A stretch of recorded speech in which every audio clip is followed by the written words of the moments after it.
Salutations. This is Remser Pax, joined by my guest, homemade stovetop hot chocolate. And today we'll talk a little bit about Mass Effect. Now, what this video is a commentary through the main missions, the primary missions of Mass Effect, which in the journal are called missions, and some of the side missions, or as they're called, assignments in the journal. And why this game is meaningful to me personally is because it took me until coming back and playing it now after years of not visiting it at all to realize that I think I've come full circle playing Mass Effect again, because I have a deep interest in space. I read a lot about it, information that's not applicable to your everyday life whatsoever. But it's just fascinating to me. And when I think about the time of my life when I started getting into space, it seems to roughly coincide with when I started playing Mass Effect, which was at about 12 years old. My dad had got a new job and we moved state. And while we were waiting for our house to be prepared, we waited what ended up being 2 full months in a 2-bedroom apartment, my family, and it had no internet. And it was in an area where to go anywhere, do anything, you needed a car. So ultimately, my best friends became Mass Effect and How It's Made, the TV program. And since then, I've accumulated a lot of experience with the game because of how much I enjoyed it. I have between 35 and 40 days played in the game. I've done all Paragon runs, all Renegade runs, all Neutral runs, 100% runs, speed runs, all classes, all romances, both DLCs. Essentially, what I'm saying is that there's not a single line of dialogue in this game that I've not heard. And I've also read all the codex entries and read all 3 books by Drew Karpyshyn, which is the lead writer of Mass Effect. Skipping ahead a little bit to the introduction, it's such a good introduction. It just seems like it accomplishes everything that it needs to. It gives you an introduction to how you're going to be primarily interacting with the game, which is through these short text prompts that you use to give a response. And then you see Joker and how he's sarcastic and kind of brash, and Alenko who's more squared away, I guess you would say, in behavior at least, or more modest, however you want to describe it. And so you see that there is going to be a little bit of playful tension between the cast and crew aboard the Normandy. And that gives you a taster of, okay, I have dialogue to look forward to. And then you get to control Shepard, and you move around, gives you a little taster of how Shepard runs. But it doesn't feel like a tutorial at all. You're just moving. It's fine. It's intuitive. But then you get to meet characters that have some off opinion, right? Like Navigator Presley here. And it's not that this is necessarily an extraordinary thing to occur in an introduction either, but it tells you that a man of this age has had a long time to form his opinion. So you can tell that these relationships between all of these races have been around for a long time, and it's a subtle hint that you have a lot to learn. Mass Effect is essentially an in media res introduction to the story. You're this pre-established person with a history, and you're about to arrive at a destination for a trial run of your equipment, or what you think to be and what the crew suspects isn't. And then you meet with Anderson and Nihilus, and you see the antagonist of the game, the Reaper. Then you come to learn, of course, that it is not Reaper, but Reapers, because there are very many of them. But you get all of this introduced to you in a way that feels engaging and steeped in history, in a history that you're not yet familiar with, but will come to learn. And you know, in the first few minutes of the game, you know that your final aim is sovereign. One of the tiny little minuscule instances that sticks in my mind to this day when I think about Mass Effect, and I have no clue why, maybe just because I didn't think that would be in a game, that something like this would happen in a game, is when you're in the room with Anderson and Nihilus and you're looking at the video and you're all stunned in silence at what happened. It it cuts to Nihilus and his little jaw scales. I definitely should have looked up what they were called beforehand. You see his little carapace move at his jawline, and I have no good reason for why that should stick in my mind so well, but it does. When we finally get to see some action, we land down here, and the first thing I always like to do is turn around, and this is great for developers to put in and for players to discover, especially of a game like Mass Effect, because this game is all about discovery and curiosity. So for you to be able to defy the developer's intentions, so to speak, at the beginning and running forward in the direction that they face you in, but going in the opposite direction, and instead of just taking a glance and going away because you would have missed this upgrade here, which honestly isn't very useful, but early game, it's a pretty good improvement actually. So it's great that they rewarded that. Then, of course, what I thought to be a little pet theory is, of course, an entire full-blown reference is the unmistakable Jenkins that goes forward here and dies almost immediately, which, of course, is a reference to the Leroy Jenkins video, and I didn't realize that his middle initial was L, and I forgot that his first name was Richard, and that makes total sense for the reference to Leroy Jenkins. The man to represent that would be Dick L. Jenkins. And the funny thing is, when I looked up this information, I got a side banner advertisement for World of Warcraft, and nothing more could have topped the cake for this search. So another note on the playthrough that you'll be seeing here is that it's a relatively ordinary playthrough. I didn't impose any external challenges on myself. This is not a speed run or 100% run or this is not an anything run. This was me wanting to experience Mass Effect again and doing it in the way that I wanted to. So I didn't put pressure on myself to complete assignments that I didn't want to do, or don't explore every single possible dialogue option just because I've played this game a bunch of times and I know the info, and it's very interesting to experience retold because the writing is quite good and it's entertaining to listen to. But there comes a point when you remember so much that you don't care to go over every single detail that you remember about the story.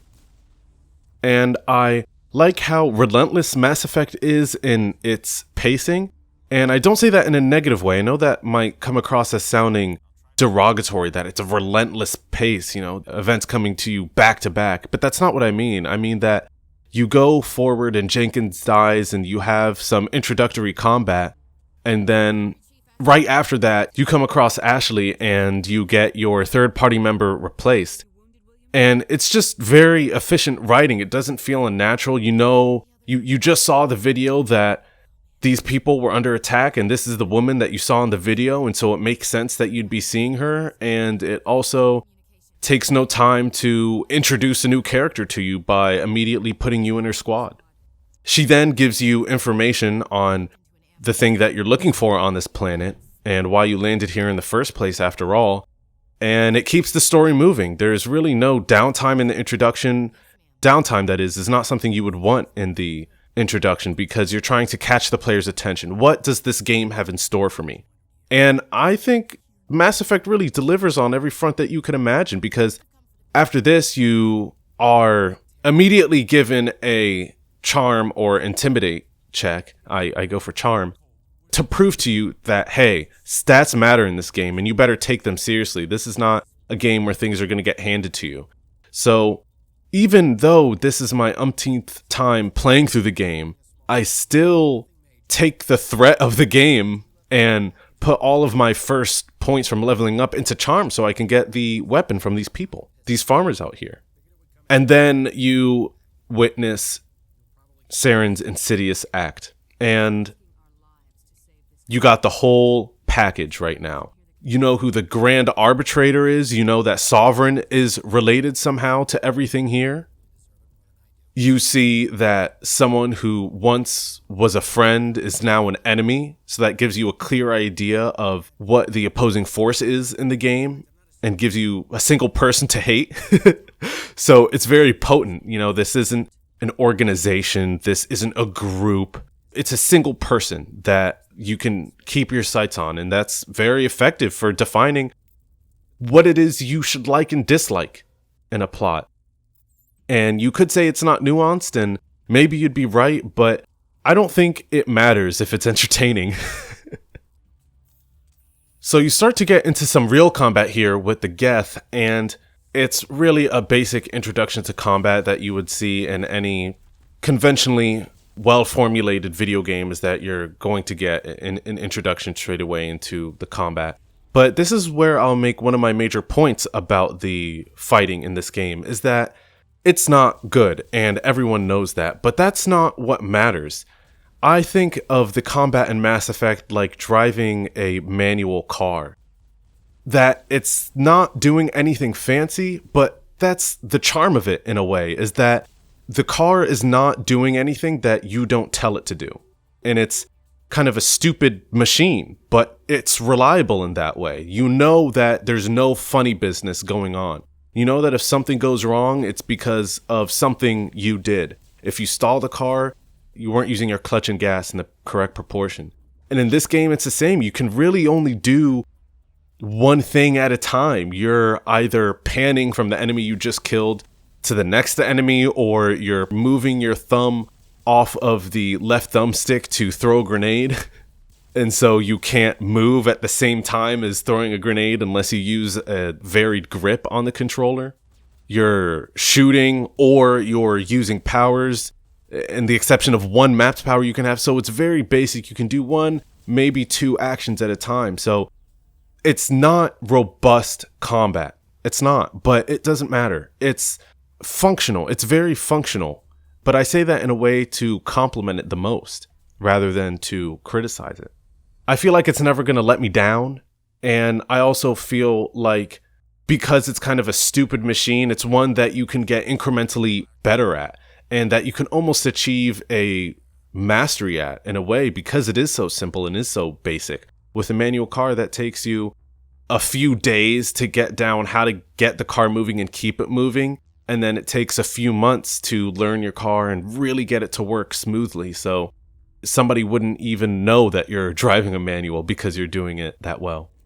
For experienced players, this means that you can spend the time in between dialogue thinking about the implications of the decisions you just made, or the possible ones, and how that might impact your conversation decisions in the future, and what this might mean for interracial relationships. And that's one of the reasons why the only mod I put on the game, I played this on PC, though this is my first playthrough on the PC, all the rest of mine were on the Xbox 360 originally, is one to correct the textures because they weren't loading correctly. I made no creature comfort upgrades to the game at all, or visual ones. And I did that on purpose. I didn't want abbreviated elevator rides because I wanted to feel what Mass Effect feels like. I bet you can tell that this is scrupulously scripted.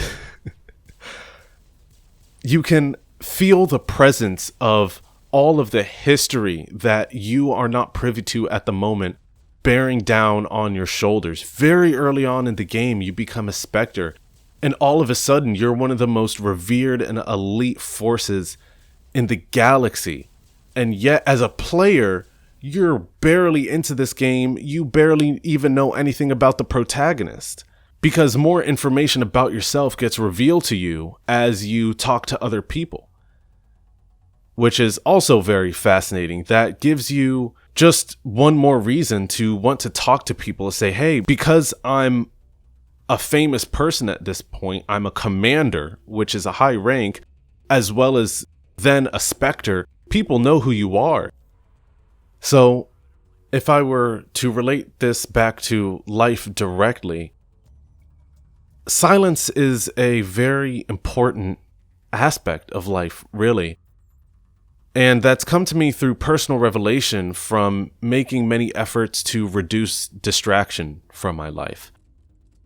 I haven't been very invested in social media in the first place, but I didn't have any social media on my phone. I used to fall asleep to YouTube videos and listen to them, whether it be something educational and informative or purely for entertainment value, as I was cooking and eating breakfast or cleaning the bathroom.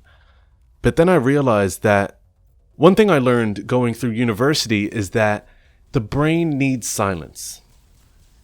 The degree that I was in meant that I got some of the least amount of sleep out of many of the majors that are available at universities. And what I learned through experience is that when I wanted to take a brief nap, it was not helpful to listen to music or listen to some mindless entertainment as I fell asleep, because that's yet another thing for your brain to process. Your brain has to think about that. And it doesn't seem like much, especially if it's calming music, not even something using language. But even still, your brain is processing rhythm and is setting up expectation and considering tension and release in the song. And they're micro processes, but they're still processes. And I learned that going to sleep in silence really enhanced the function of your brain and increased the purpose of the nap in the first place. One of the benefits of sleep evolutionarily is that it helps consolidate memory. So as you're falling asleep and when you are in fact asleep, what your brain does is discard all of the useless information and details that you accrue throughout the day that you don't need and won't need for the rest of your life, and remember all the important stuff. So you remember that tomorrow is Saturday. That's some pretty important information to remember, to know what day of the week it's going to be on. But you don't remember things like how many times you opened and closed your blinds in the day. That's just not important information. And that's how I think about all of the silent time in elevators and while fighting and between cutscenes, just jogging around, just casually going on a stroll, no matter where you went, just perpetual calm Shepard. And I used that time to reflect on what I knew about Mass Effect as a universe. It really enhanced my, and I hate to use the word, but it's just a very easy offhand one, the immersion of the game. Because it made me feel like Commander Shepard in the most meta way, actually. Shepard is spending this time in between decisions and in between interactions and situations thinking about what she's done. When you take this gun from these farmers right here, you think that it's a good thing. Oh yeah, I got a gun out of them. This is much better than the gun that I have now. But then you think about these people, that they were concealing the information of this gun in the first place because they were scared that they were going to need it. And what other form of protection do they have? And this very remote colony hasn't seen combat in a very long time because it just hasn't seen conflict. It's not big enough for that. And so you think about, wow, was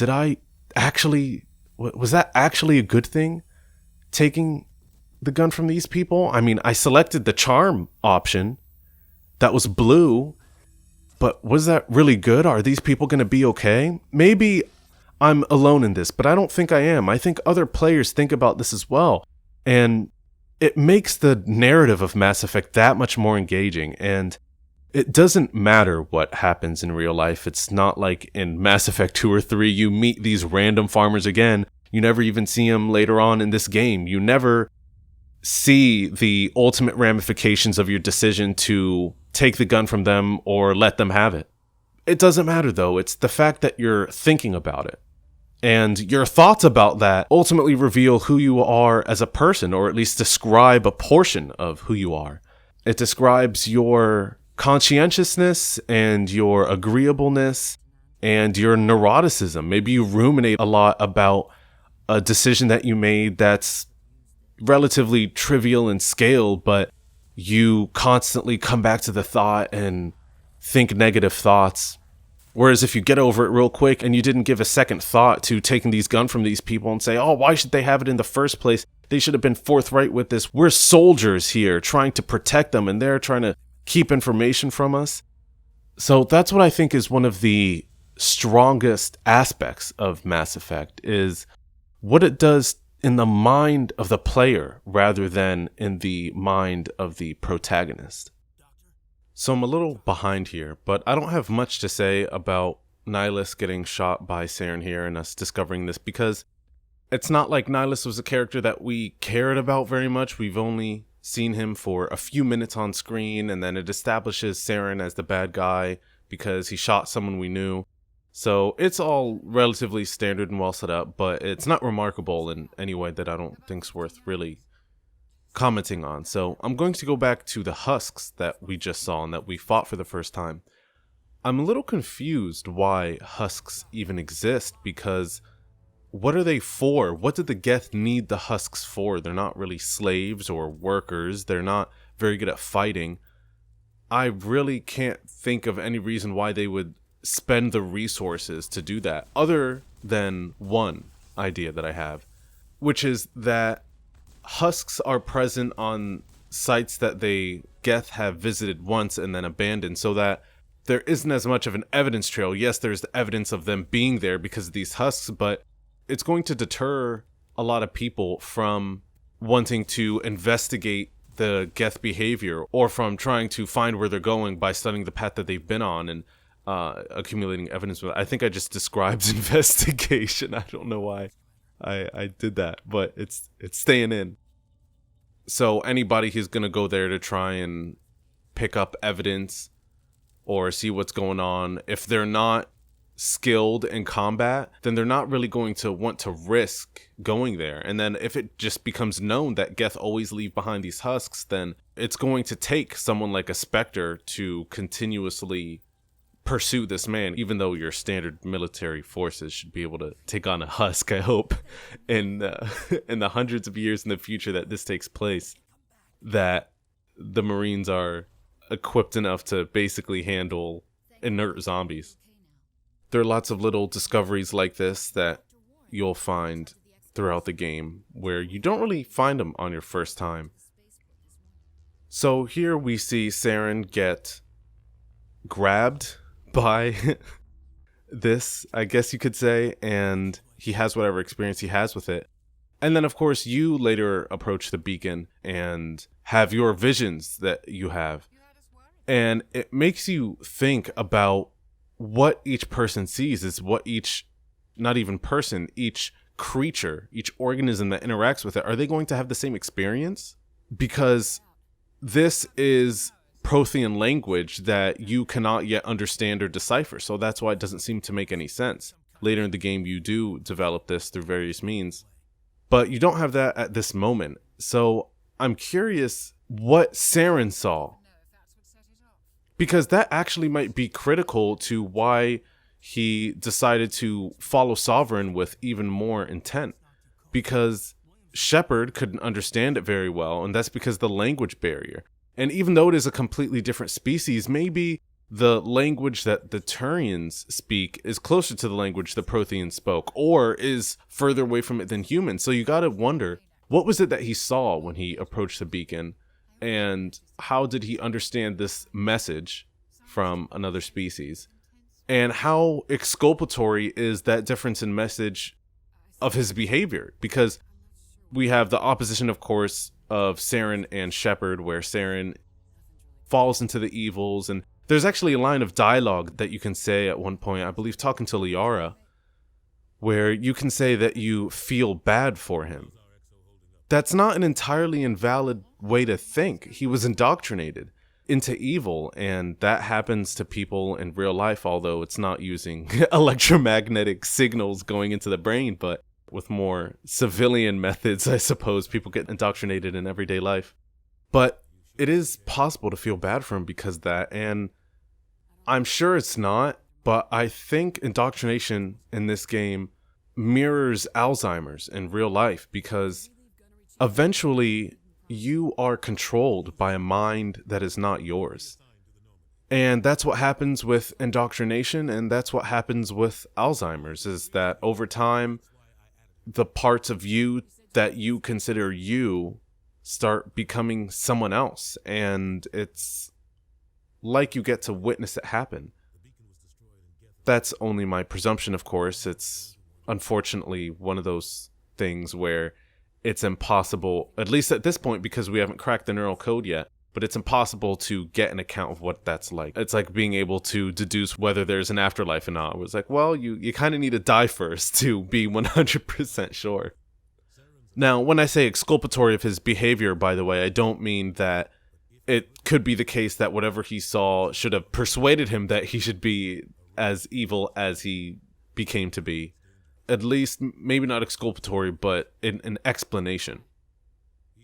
Though I wouldn't doubt, even if he saw the exact same message as Shepard did, that he went down the path of corrupt power anyway, because when you read about Saren's backstory and what he's done in the past, especially with his relationship with Captain Anderson, which you don't get to see in this game, but you can read about in Karpyshyn's first book, that he, in his heart of hearts, isn't a great person, really. He intentionally sabotaged important missions for his own self-interest and benefit, and really just excessively. One time he committed an act of just excessive collateral damage by blowing up an entire facility that killed hundreds of people, because I think it was a nuclear power plant and had radioactive material in it. So even after the explosion went off, the impoverished neighborhoods nearby that were basically shacks put together were later killed and included in that death count of hundreds because of the radiation. Over a few weeks, the surrounding communities died. And Saren knew that, but he did it anyway. So he's a pretty prototypically evil person. So I wouldn't doubt it at all if he just became evil because he is evil. And this is interesting here, how the beacon explodes after you're done using it. Why would it do that? Does it have a limited charge that it didn't explode when Saren interacted with it versus when you interacted with it? It doesn't make much sense at all. But the beautiful thing about a game as meticulously put together as Mass Effect is that it doesn't matter that that information is missing. You assume that there is a good reason behind it, even if there isn't one present. And that's when you know the writing is done very well. When there doesn't even need to be a justification for everything, but as long as the consumer, in this case the player, thinks that there is a good reason for it, then you can use that imagination to fill in the gaps. And it doesn't feel like you're any more confused, but more so awed by the universe, that, oh, look at this interesting technology, how it has different effects on people. And so we wake up here in the medical bay and get briefly questioned by Chakwas, and then Anderson comes in. And what I like about this scene as a whole is this could have all been a cutscene. The game could have easily relied on giving you a cutscene of what happened and Shepard talking to his crew and the doctor after he got back on the ship, or after she got back on the ship. But instead, you get to choose. And I don't know if this is coming across as strange for you as it is for me, but it's defining the canon in a way. You get to come up with your own story of what those visions actually were, and not even out of the context of the game this time, where you're just using your imagination. This is literally part of the game. I don't think the dialogue and future conversations change. I think they use all of the terms that you could have chosen, so it seems like what you chose is kind of tailor-made to the dialogue later on, but I think that's just well-considered dialogue, and it's not that this is changing, because the conversations that do change based on your behavior are few and far between. Of course, there's a lot of illusion of choice in Mass Effect, where you can, for example, have 3 different questions to ask, but each one of them is going to lead to the NPC saying the same line of dialogue. Or maybe the NPC has only 2 lines of dialogue for 3 things that you could say, or for 6 things that you could say. The NPC would have 3. So chances are, if you were to have a repeat playthrough and you were to choose a different option, you would get a different answer. But it's also minimizing the amount of effort put into each line of dialogue, that they can focus on other areas and improve other areas. It was also at about this time that I started wondering, wait, how do these different aliens actually talk to each other? And I knew this before, but I was thinking about it from the first-time player's perspective. So a first-time player may have played other games before with different species or different creatures that you can interact with somehow, and so the idea of having aliens isn't so strange in Mass Effect, but you might think, wait, how are they all able to talk to each other? That might pop into your head at this point. You've interacted only with one other species at this point, the Turian, but perhaps you could be thinking about it. And so I checked the codex to see if the developers thought about this, because there is an in-game explanation for why they can talk to each other. It basically comes down to Google Translate that works instantly and is embedded in everybody's Omni tool. It translates between languages intraspecial and extraspecial. So if there was two humans where one spoke English and one spoke Mandarin, it could do it, and also between a human and a Krogan and everything else in the game, except Rachni inexplicably. Well, probably because they don't have the Omni tool. But we will get to the Rachni later. Anyway, the codex entry did not exist at this point in the game at this juncture, but it does get discovered later on. After our mission completes, we go back to the Citadel to update Udina, and Anderson brings the ground crew along, and this is one of the defining moments that kind of illustrates how much of a dick Udina is, just because he doesn't care about doing the best job he can in a way. He's not as open to taking external information and feedback. For example, the ground crew is here, and Udina can ask them questions about the events that transpired there, considering that they were so strange. The Geth came back after a super long time, and there was this beacon, and Saren killed Nihilus, and there was so much that happened.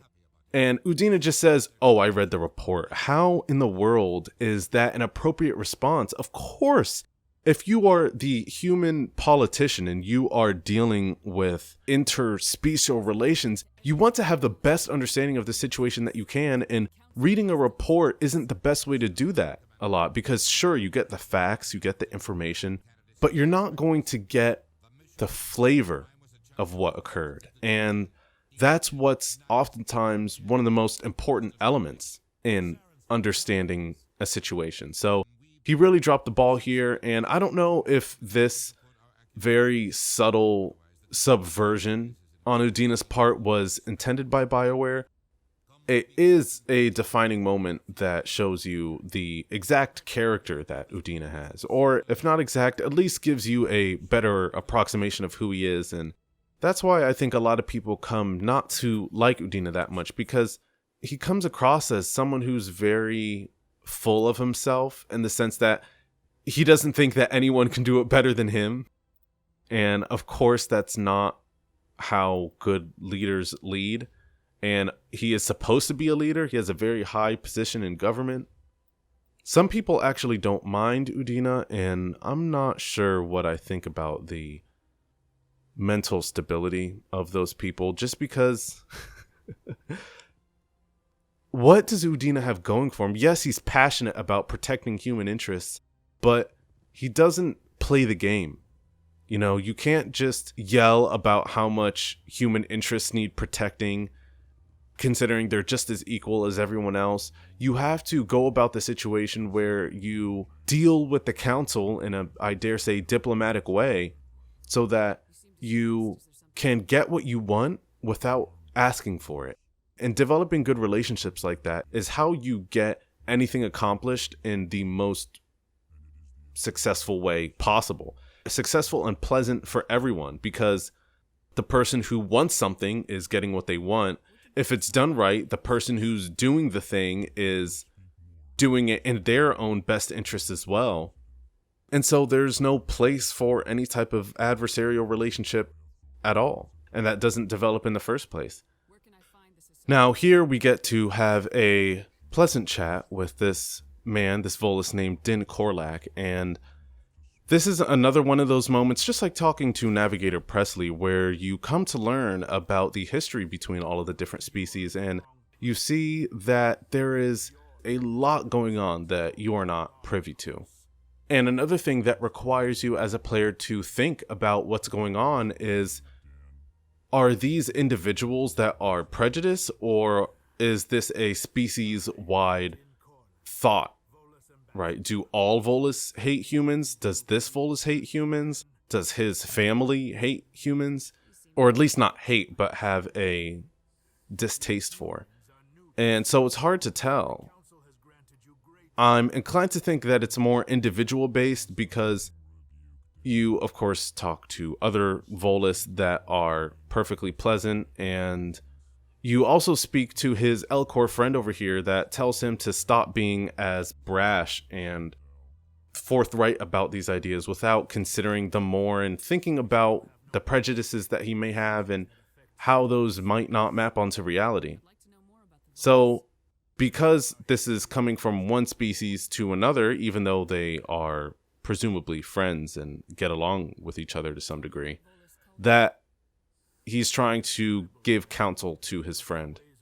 So individual is the safer bet, I think, which paints a more dynamic image in Mass Effect, because when you know that there are a bunch of these different species going around, but they still have their own independent thought and they still think whatever they'll think, it's not prototypical characters just going around. Every single person of the same kind is the same, and it's not like that at all. You have to assess everybody on a very individual basis. And that's another thing I like about Mass Effect, is it really gets you thinking about, okay, how am I going to deal with this person? I can't let my conversation with that other person that I was just chatting to have an effect on how I'm going to have a relationship with this person. It's a good exercise in a way because it forces you to think about these things. And that's also true in real life. There's no reason why any one person in your life deserves to be treated in any worse way just because you have problems elsewhere. Now, it's of course understandable to have emotional reactions like that, and you should exercise your emotions in an appropriate way, but you also have to let these people know.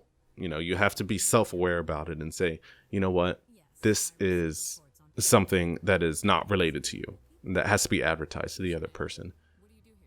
So I think Mass Effect is a lesson in that way.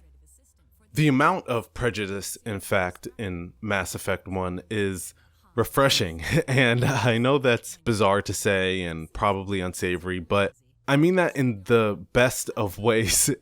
I'm just digging myself a deeper hole. I mean that, of course, there is going to be tension between species, and Mass Effect doesn't really shy away from showing that. It gives entire histories of how these species have fought massive wars against each other and how their histories would lend to some groups of people not liking other groups of people, or I guess some groups of organisms not liking other groups of organisms. I should probably stop using the word people.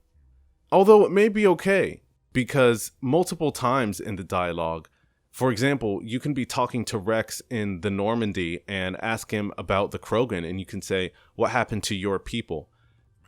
Maybe that's explained away by saying that is how a human says it, that's how Shepard is saying it, but the translation for your people is going to be different for the Krogans and different for every species. So maybe it's not people, I'll say organisms, I'll stick with organisms.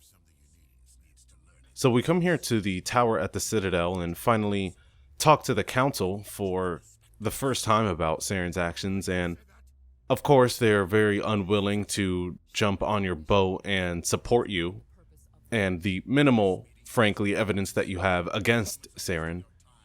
And a lot of people dislike the council because they've never seemed to believe Shepard or go along with anything that Shepard is saying. But I don't think you can really blame them that much, because at the end of the day, they are representing trillions of organisms, and they can't really take chances with something especially as high classification as this.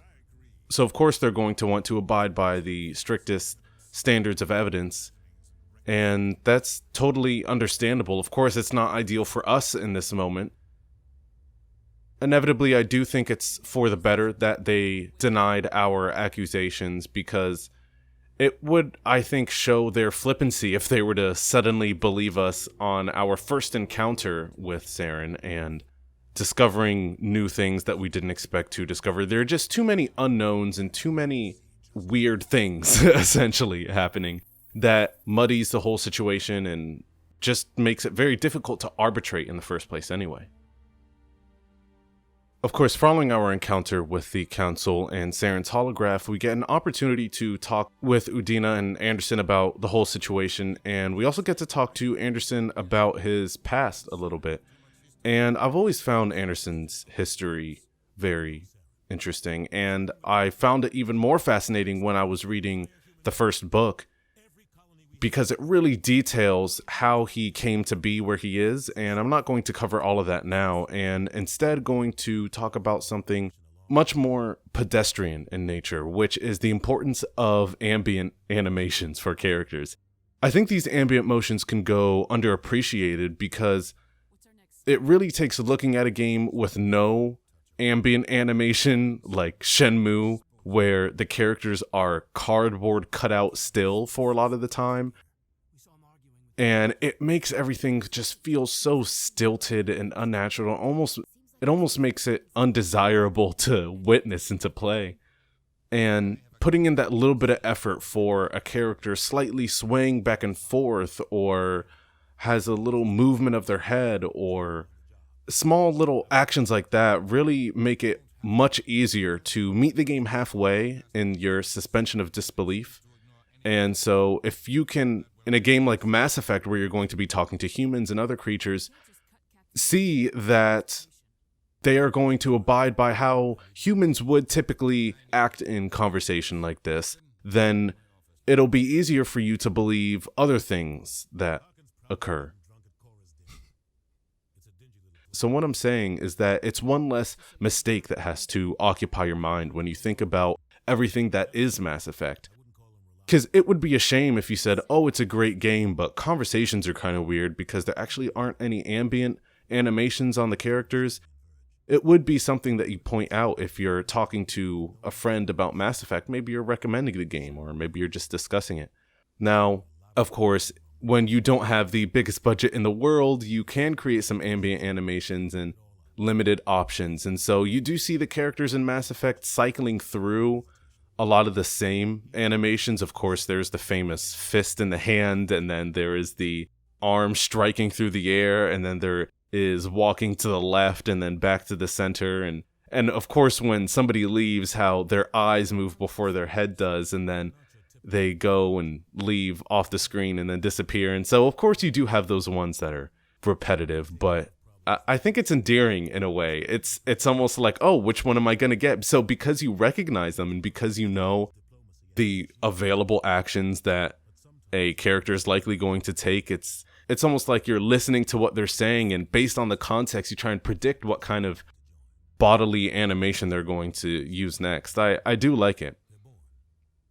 And they do make special animations depending on the character. Like Solarians have this animation that you can see when talking to this guy scanning the keepers, that he has this hand wringing animation. And I think they put that in for Solarians more often because they are ruminating type people. They're scientific based people. And so they are thinking and analyzing a lot. And oftentimes that intelligence comes with anxiety in a way. So it makes sense. And then Captain Anderson has this animation where he locks his hands behind his back and stands at ease. And so they keep it a little fresh by introducing character-specific animations and species-specific animations. So overall, it's not so bad.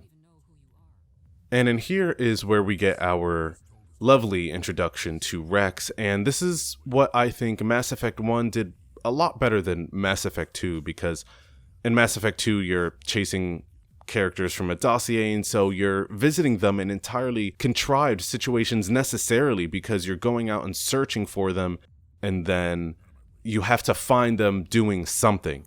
I think how Mass Effect 1 did it is ultimately a lot better because you come across these people as you're doing other stuff, and you happen to have enough interactions with them and your goals tend to align closely enough where you can just start killing people together and they join your squad. And it feels a lot more natural because it feels that you're going through your missions as you're naturally supposed to, but along the way you're recruiting additional help, and it lends to the Mass Effect universe feeling like it would go on without you. It's gone on long before you were here, and it will go on long after you're gone. Other organisms are having problems at the same time as you are. So, of course, after talking to Dr. Michel here, we get to have Garrus on our crew, and although he is definitely a fan favorite, sound like Steve Brule. Although he definitely is a fan favorite, I, for better or worse, don't have much to say about him here. I think everything that pretty much can be said has been said about him, and I don't think I can really add much more. I mean, he's cool, and he sticks to his principles because he's worked in CSEC for a long time, but he has becoming increasingly frustrated with all of the rules and regulations of CSEC and how they actually, in his perspective at least, interfere with being able to execute the law as it should be executed. Too much bureaucracy, in other words. And he's so fed up about it that he decides to join the Shepard crew. And one of the defining moments of his history that really solidified this to him, that CSEC is just too strict when it comes to exercising the law, is at one point very long ago, he was investigating this doctor on the Citadel, and he was a scientist doctor, and he basically took some hostages and was fleeing the Citadel. And Garrus said, look, you need to fire on this ship right now because this guy's taking these hostages and he's just going to use them as test subjects. So kill him right now, fire on the ship. And they didn't listen to him because of the rules and regulations. And that's when he started to really think seriously about the restrictions that CSEC puts on its employees to exercise the law. And so he figured, hey, I've been trying to take down Saren, but all of this information is classified because he's a Spectre and you can't really get access to all of it or much of it at all. So he said, hey, if you can't beat him, join him. Well, I guess Shepard's not a Spectre yet, but at least she's after the hunt of Saren. One of the things that I began to notice more at this point is the pauses in between sentences when characters are speaking.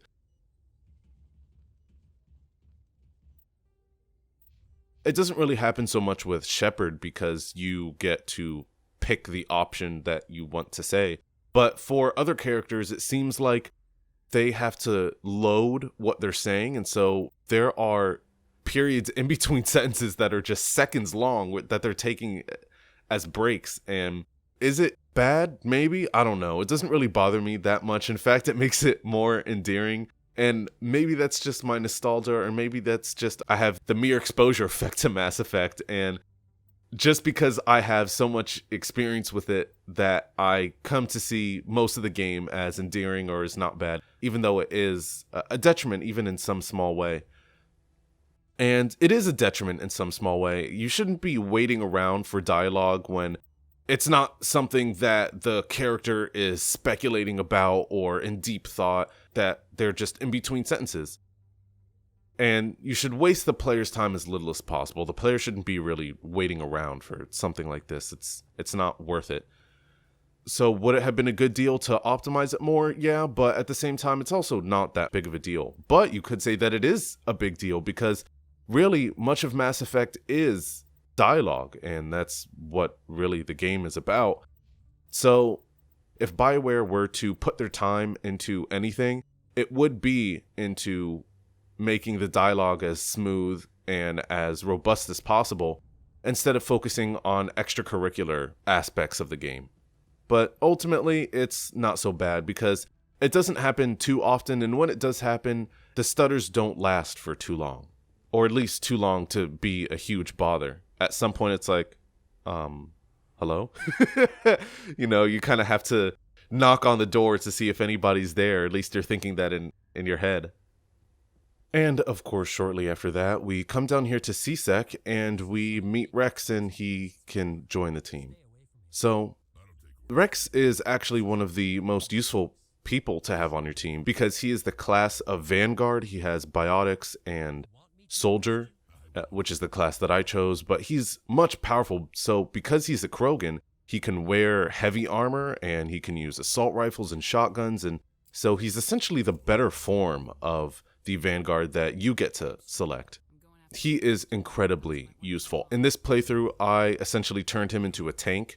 I increased his armor stats all the way so he wouldn't die, and I gave him the best armor. And I didn't actually focus too much on his biotic abilities because I have biotic abilities and they're really sufficient, honestly, and they're sufficiently fun and sufficiently useful. So I didn't find much of a need for that. I wanted more of a tank.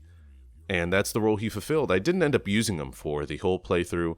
I brought Tally with me essentially everywhere I went because I never wanted to be screwed out of any good armor or weapons or anything like that.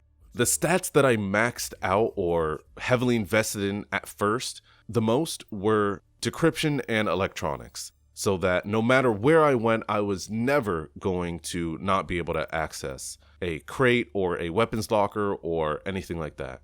Maybe it's just the fear of missing out that prevented me from doing that. And in retrospect, was it worth doing that? I would say absolutely yes, because it wasn't worth it exactly for the guns and armor and upgrades and the items themselves, but in fact, you can get very rich in this game just by letting go of the things that you don't need. So several times throughout the game, I would go into the lockers where you can access all of the characters' equipment and guns and armor, everything.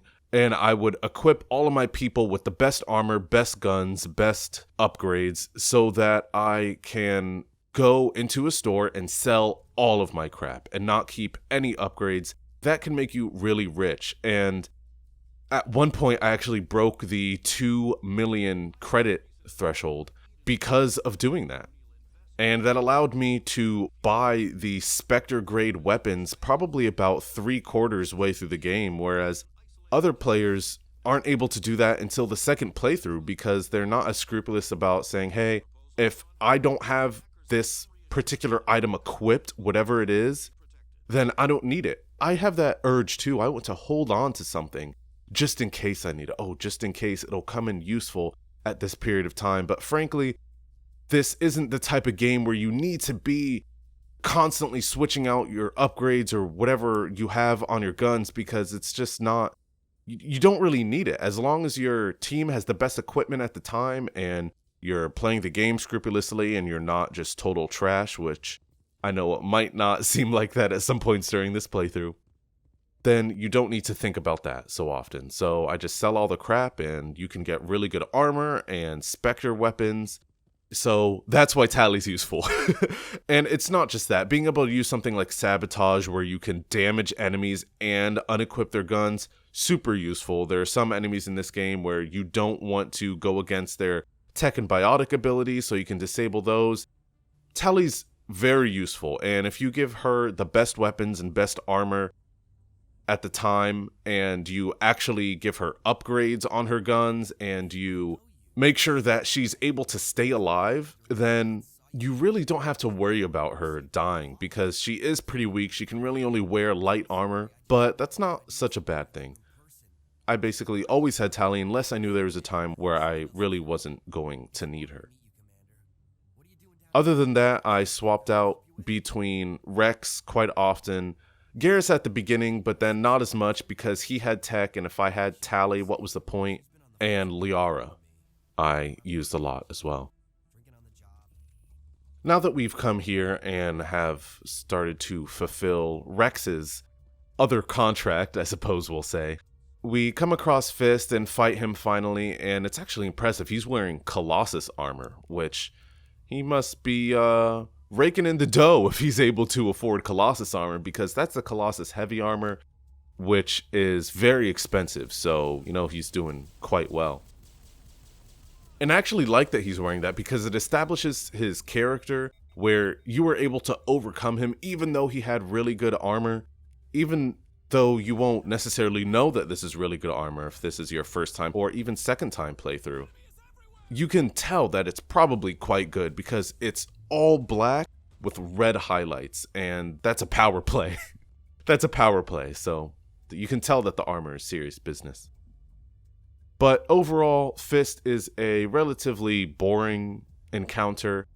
He gets killed almost right away if you decide to bring Rex along with you because he doesn't leave a job unfinished, as he says. I don't leave jobs half done. And frankly, the combat going to and coming out of the fight with Fist is more interesting because it's more complex, and you could just say, oh, they're just throwing enemies at you. How is that more complex and entertaining? But really it is, because it's more challenging, and you could say that it's more challenging in a cheap way, just, oh, we'll throw a whole bunch of enemies at you. But I think this is where Mass Effect shines, is the multiple enemies gameplay, because it forces you to strategize. You can select the weapons of your teammates and which powers they use at any moment. There's actually a setting in the menu where you can change how often your teammates decide to use powers on their own. You can set it to active, so they'll basically think for themselves, or you can set it to passive or off. And really, active is the best option because they're making decent decisions most of the time, and you don't want to be micromanaging everything, but some amount of micromanagement is actually entertaining to Mass Effect. When you only really have one enemy to fight, there aren't multiple channels of threat that you have to consider at the same time. But when multiple channels are challenging you in that way, then you have to think, oh god, do I need to take cover now? Should I use a power now? Should I switch weapons now? It makes it fun. It makes it fun. So I think multiple weaker enemies with maybe one or two strong ones thrown in there as an extra challenge is where Mass Effect really shines. And they really took advantage of that, and you can tell by the variety of types of Geth. So there are 14 types of Geth, and you may think that that's overkill, but when you think about it, that makes a lot of sense. We are going to recover Tali here in this back alley brawl, and her species, the Quarians, invented the Geth as really a worker race, but ultimately they turned against it. And I kind of see humanity going on this route as well, because artificial general intelligence, AGI, is right around the corner. There are 3 categories of artificial intelligence. One is ANI, or artificial narrow intelligence. That's what we come across in really everyday speech. If you have your Alexa, stop. If you have a smart speaker at home or your smartphone, many of the pieces of technology you interact with on a daily basis have artificial narrow intelligence. It's in face recognition software and the YouTube algorithm and in what Amazon recommends to you after making several purchases. And it's in a lot of what we see. Artificial general intelligence is the equivalent of the human brain.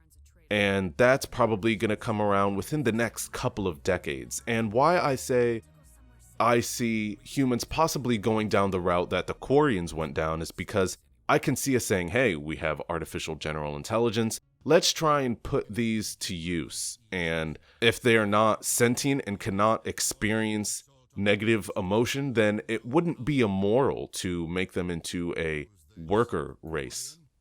But the problem is that electronic circuits operate at approximately 1 million times the speed as biological ones. So over the course of 1 week, given this difference in speeds, an artificial general intelligence would be able to accomplish the equivalent of 20,000 years of human progress. 1 week. And I'm nowhere near an expert on the field, and I don't even think I'm qualified to say this at all, but I think that once we achieve artificial general intelligence, not only is that one of the greatest threats to human existence in the near future, but artificial general intelligence will almost immediately lead to the third category of artificial intelligence, which is ASI, or artificial superintelligence. And it's exactly what it sounds like. It's a superintelligence. And if an AGI can accomplish 20,000 years of human progress in a week, then very quickly, even if it started from scratch, it would be able to catch up to where we are today and almost immediately achieve a point of being so far in the future technologically that it would turn into an ASI, because with an AGI, it can learn. ANI cannot learn. A calculator, a pocket calculator, is an artificial narrow intelligence. Really, what an ANI is at its core is being able to do one thing a human can do at a superhuman level. So a calculator can do arithmetic at a superhuman degree, but it can only do that. It can't play tic-tac-toe. An AGI can learn, just like humans can learn, and it can learn to learn. So if it can learn to learn, it can become an ASI pretty quickly. I don't know over how long. I don't know if that's going to be a matter of minutes or hours or weeks or years, but it'll be pretty quickly. So anyway, back to the point about the Geth, is that it would make sense why there is such a variety in them, because of course the Quarians would want to invent a Geth to be the best at whatever job it assigns it to do. Now, I can't really imagine what the point of a Geth armature would be. Maybe they invented those to protect the actual Geth workers from possibly people that came in and tried to kill the Geth for whatever reason, I don't know.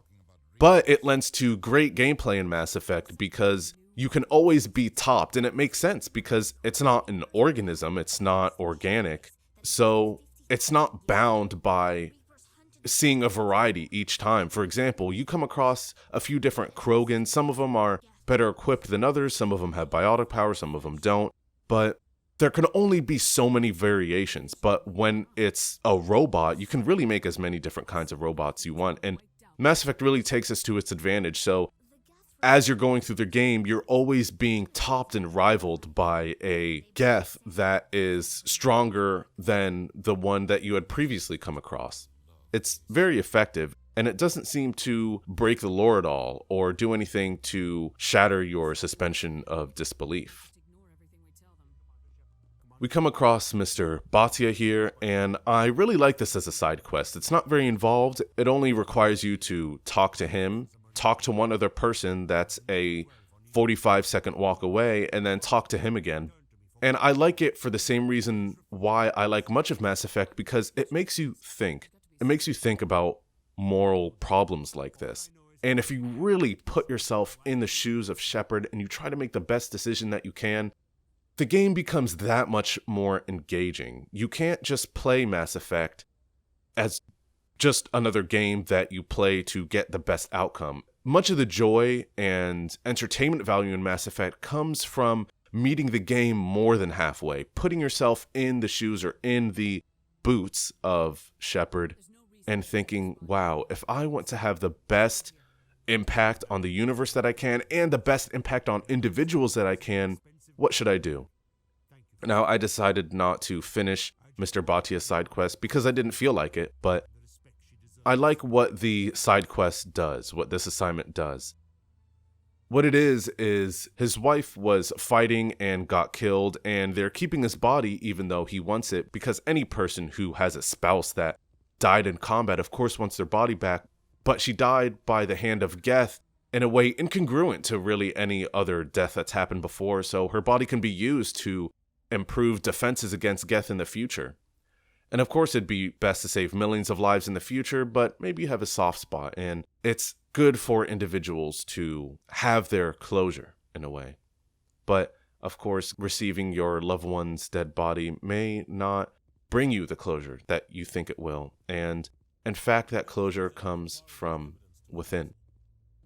So I am a little behind here. We started talking to the council, and we used Tally's evidence that we got against Saren, and they finally see this as indisputable evidence of his disloyalty to the council and to the Spectres in general. And that's great, because we finally at least have the council on our sides a little bit. They don't think we're this crazy person that has visions and hallucinations and dreams, and we're just thinking about things. But of course, when one issue gets solved, another is opened. They don't think that the Reapers are real, and it's completely reasonable of them to think that.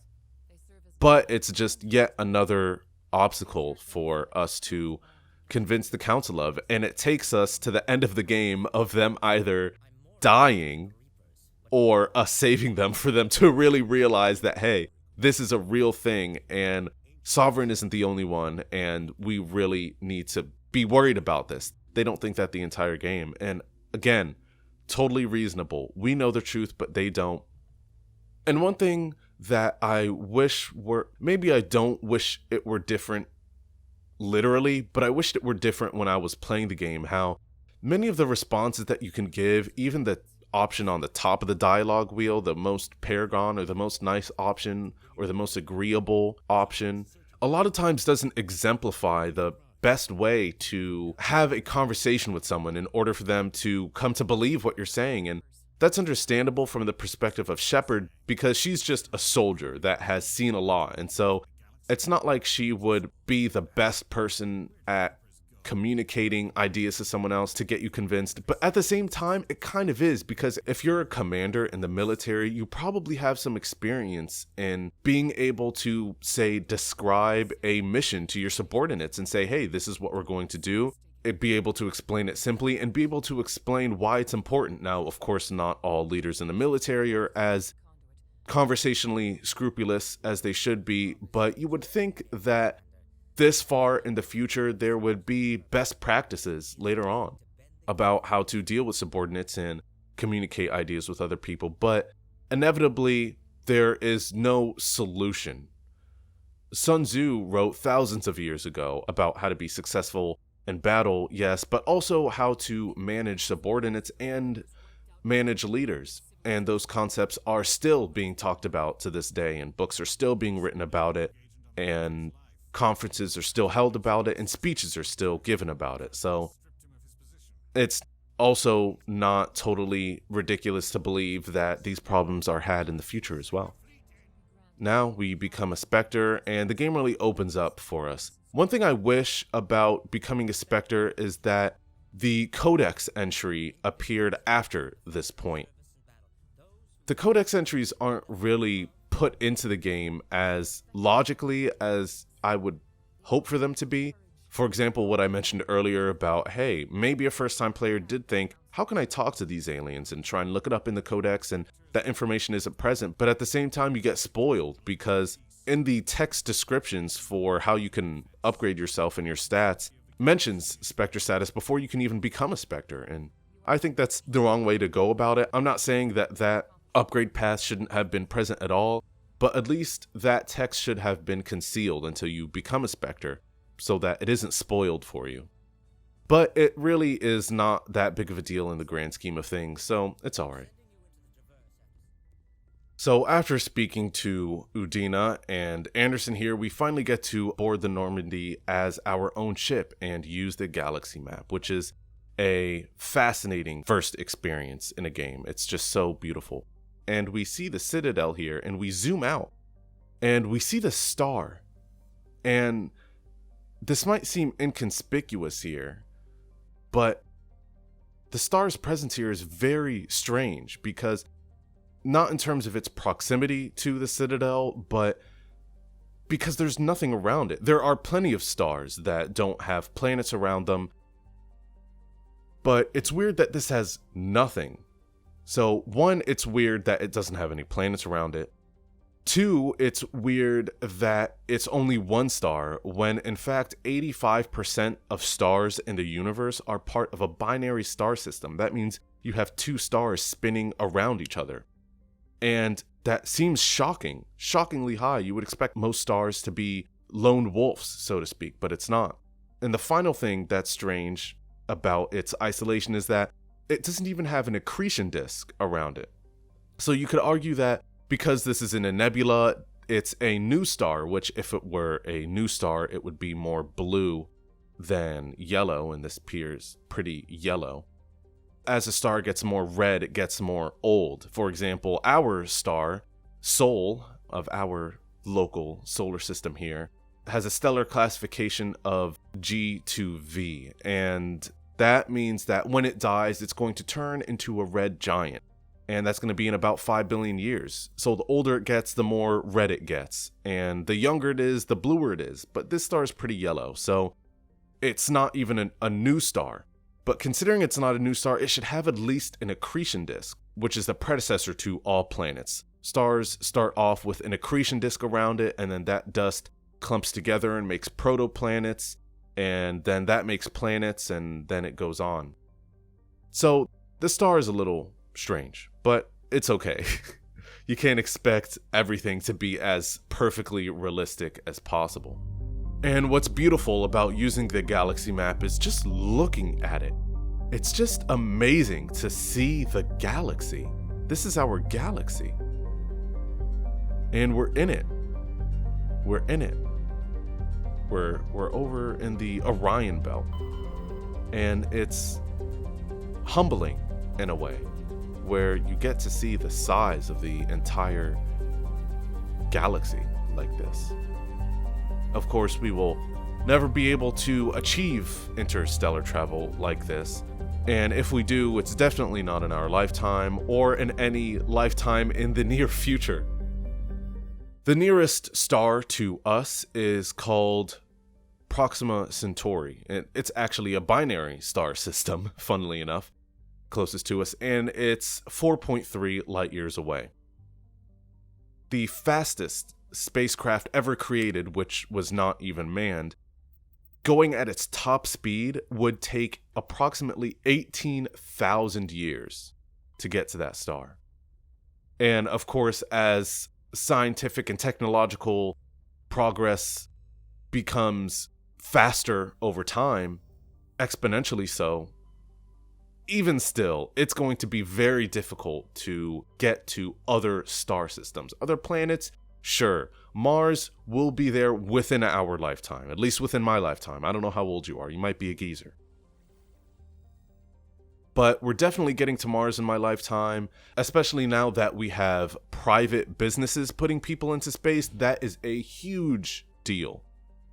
So we'll be getting to Mars soon, and we'll be getting to other places soon as well, because as we establish more of a presence on the moon, that's going to make it easier for us to have space travel within the solar system and launch things outside of the solar system as well. But that's going to be a while into the future. We can see that Hawking Edda is more accurately portrayed because a nebula is what's left behind of a star that went supernova. And so when a star goes supernova, it's going to eject all of its material outwards. And what you're seeing here is going to be hundreds or thousands of light years across. This is the scale of what you're looking at here. And so it makes sense that you're not going to see much in the center because the star was there, but it ejected all of that out. So we finally landed on our first planet here, and I will take this opportunity to talk about a few things. The first of which is the Mako, which I feel obligated to talk about, and the second of which is the level design of these planets.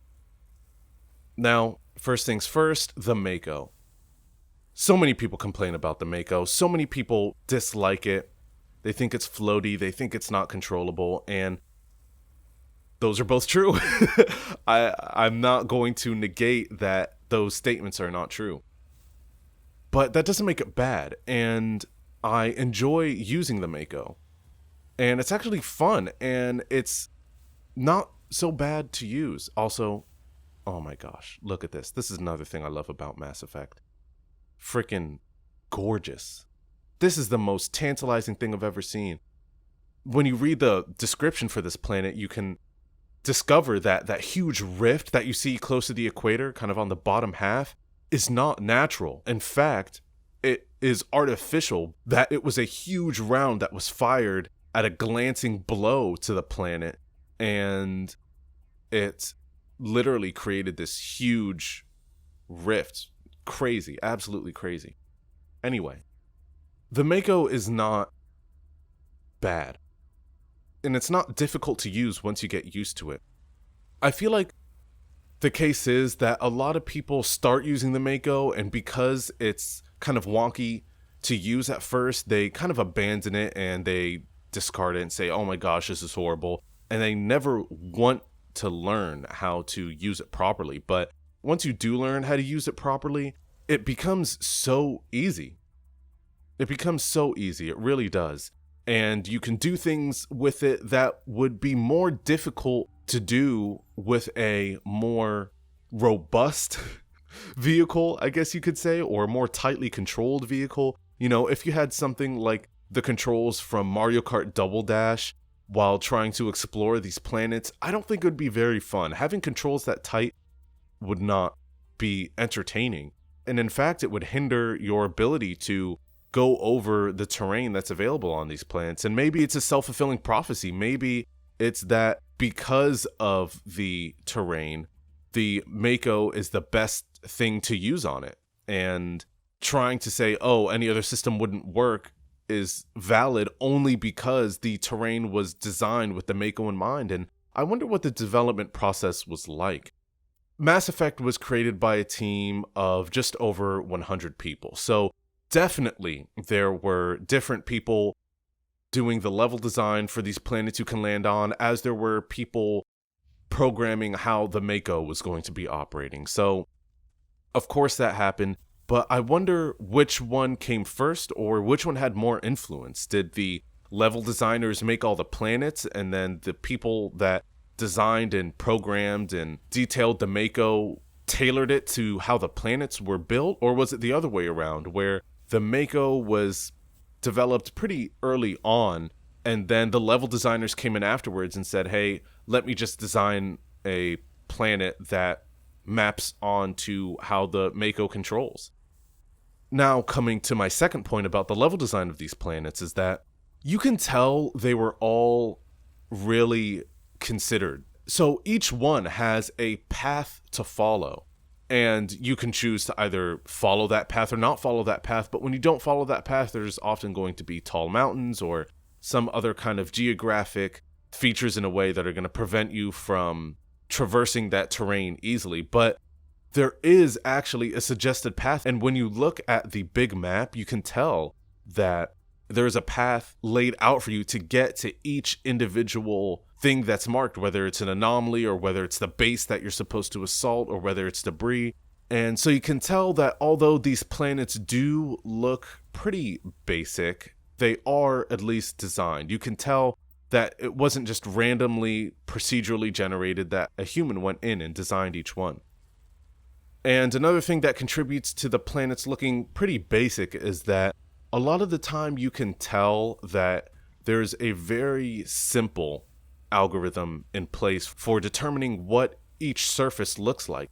So you can tell it really well on these mountainous areas where when you have ground that's relatively horizontal, that the texture of it looks smoother and it looks like more broken down rock.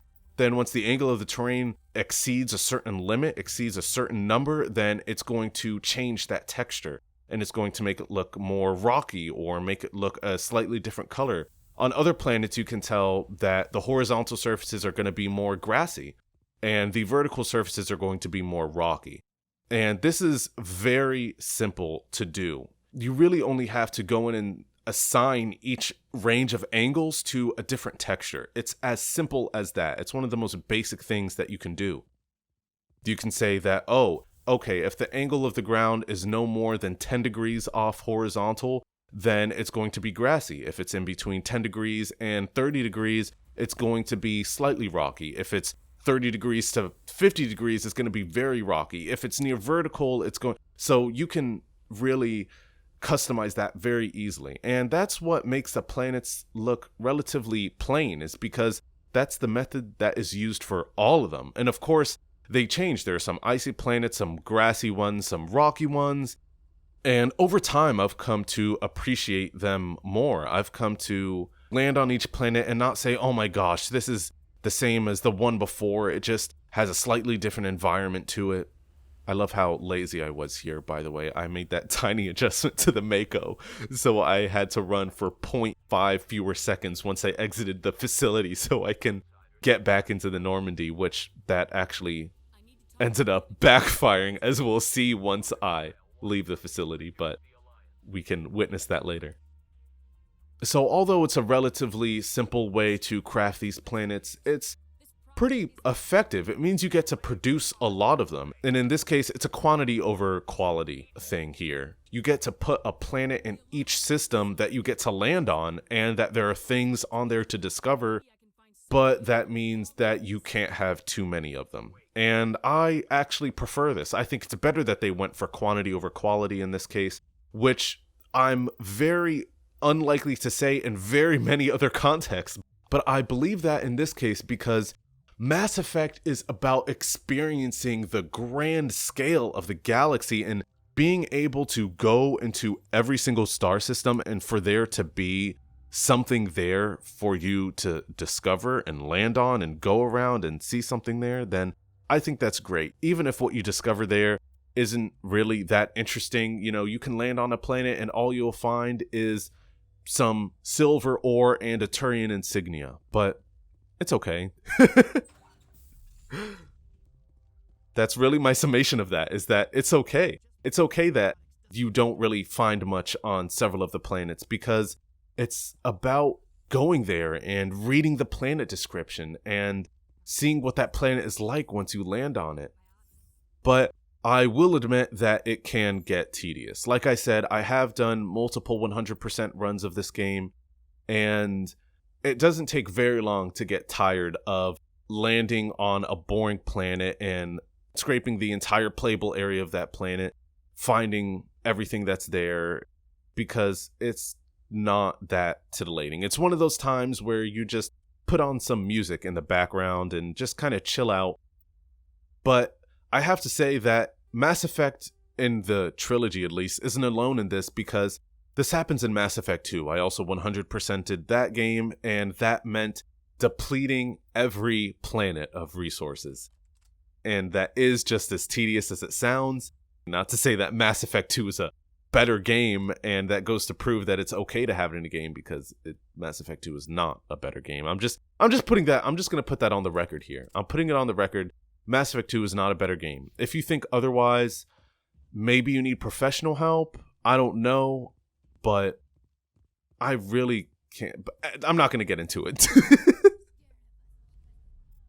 The long-awaited time is here that we get back into my Mako, and we get to see what Mass Effect has in store for us. I tried to just back up to get to this, see if I could enter it now, but to my detriment, when I try to leave this facility in some short time, backing up onto this module here will only leave for me something in store, something I very much did not want in store for me. And there we go.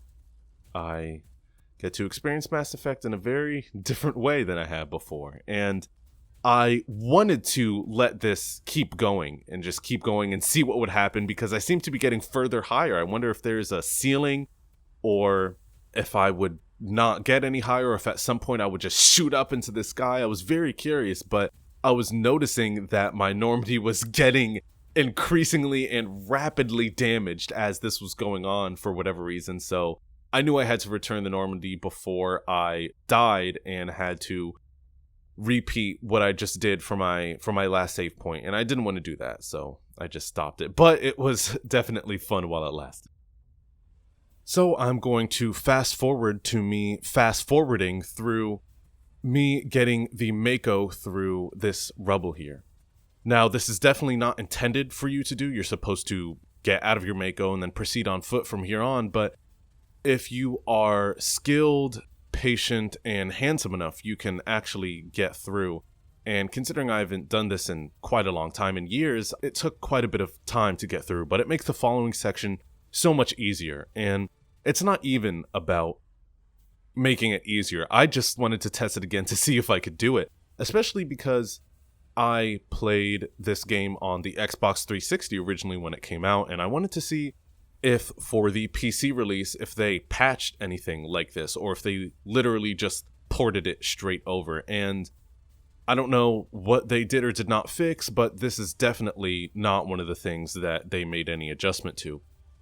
And the reason why I skipped this far ahead is because what precedes this is mainly just going through a very linear path and shooting Geth along the way. It's not the most interesting thing in the world, Which leads me to my point about the difference between character motivation and player motivation. So, the funny thing about video games is that oftentimes you know you're going in the right direction when you see enemies.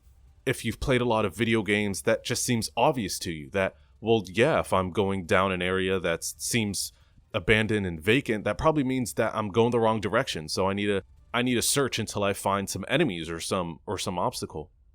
And I say that's funny because that means that there's a big difference between character motivation and player motivation. As a player, you are trying to find enemies. That means that you should progress. That's a good thing for you. But as the character in the game, as the actual avatar, that is the exact opposite of what you would want. If you were somebody trying to complete some objective and survive, you would want to incur as little threat to yourself as possible. And video games often don't comply with that idea. And I'm not saying that's a bad thing. I'm not saying games would be better off if they were to be more realistic in that way. But that's one of the things that Mass Effect actually does get right. Player motivation and character motivation are congruent. Because when Shepard sees Geth, that means, okay, Saren is covering his path to something. And so that's motivation for Shepard to continue to find enemies, because that means that she's going to be on the right path to getting to where she needs to be and defeating the man that she needs to defeat. So the funny thing about getting the Mako through here is that, yes, it does make everything easier here, but once you get to the final section where you get this cutscene of, oh my gosh, it's the first time you have to face this amount of difficult Geth without your Mako, and it's supposed to be a shock and a challenge, is actually easier than normally using the Mako, because you're not intended to get the Mako through here, obviously, so the game hasn't prepared for that. And so because your body isn't outside in the world, running around, and you're inside of the Mako, it's not prepared to know what to do, so the enemy models just stand there in place without retaliating or without moving at all, because the game was totally unprepared for you doing that, and it makes this whole area a pushover. It's very funny to see, I think.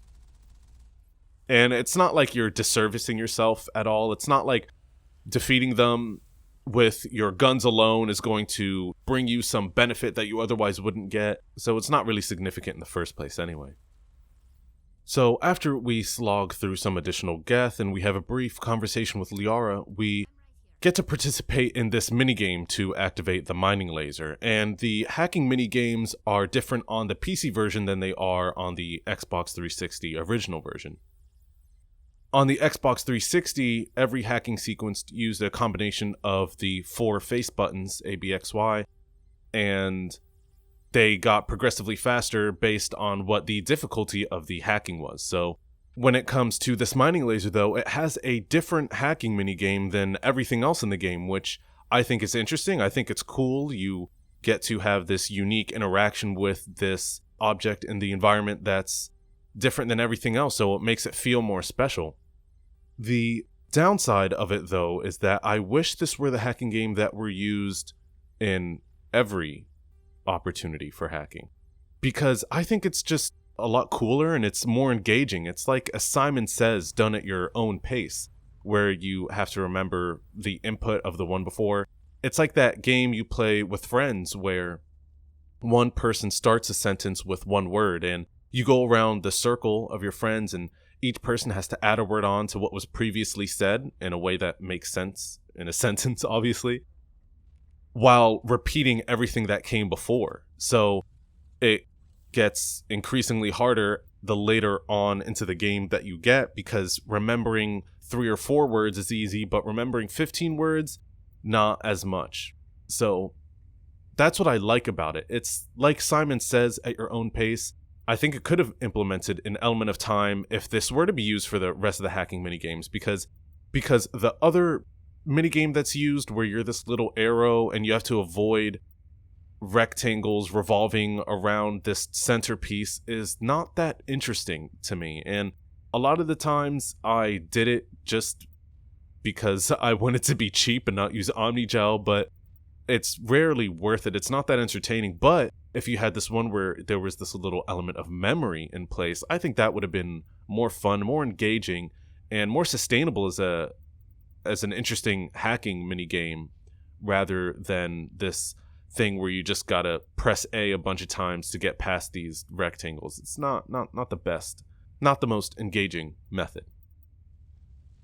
So we have a little bit of a chat with Liara here, but we can't do that for very long because, as she mentioned, there is a Krogan with some Geth nearby that have come to, well, do bad things, I suppose.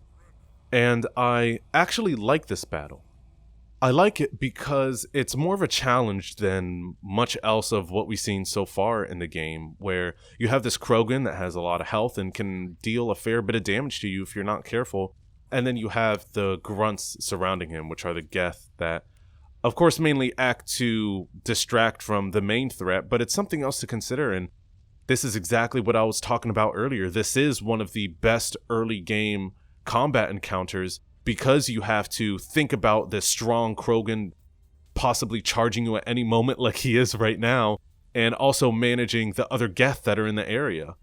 And having these multiple targets with one super strong one, it makes it very engaging. You know what the purpose of the battle is. You know that the point is to defeat the Krogan, but you also have other elements that you can't ignore or else you would probably get killed. So this battle is an example of Mass Effect's strong suit. Once we're back on board, we have a little chat with Liara, and she tells us about how she can basically hack into our minds and see the things that we're seeing from the beacon that we interacted with.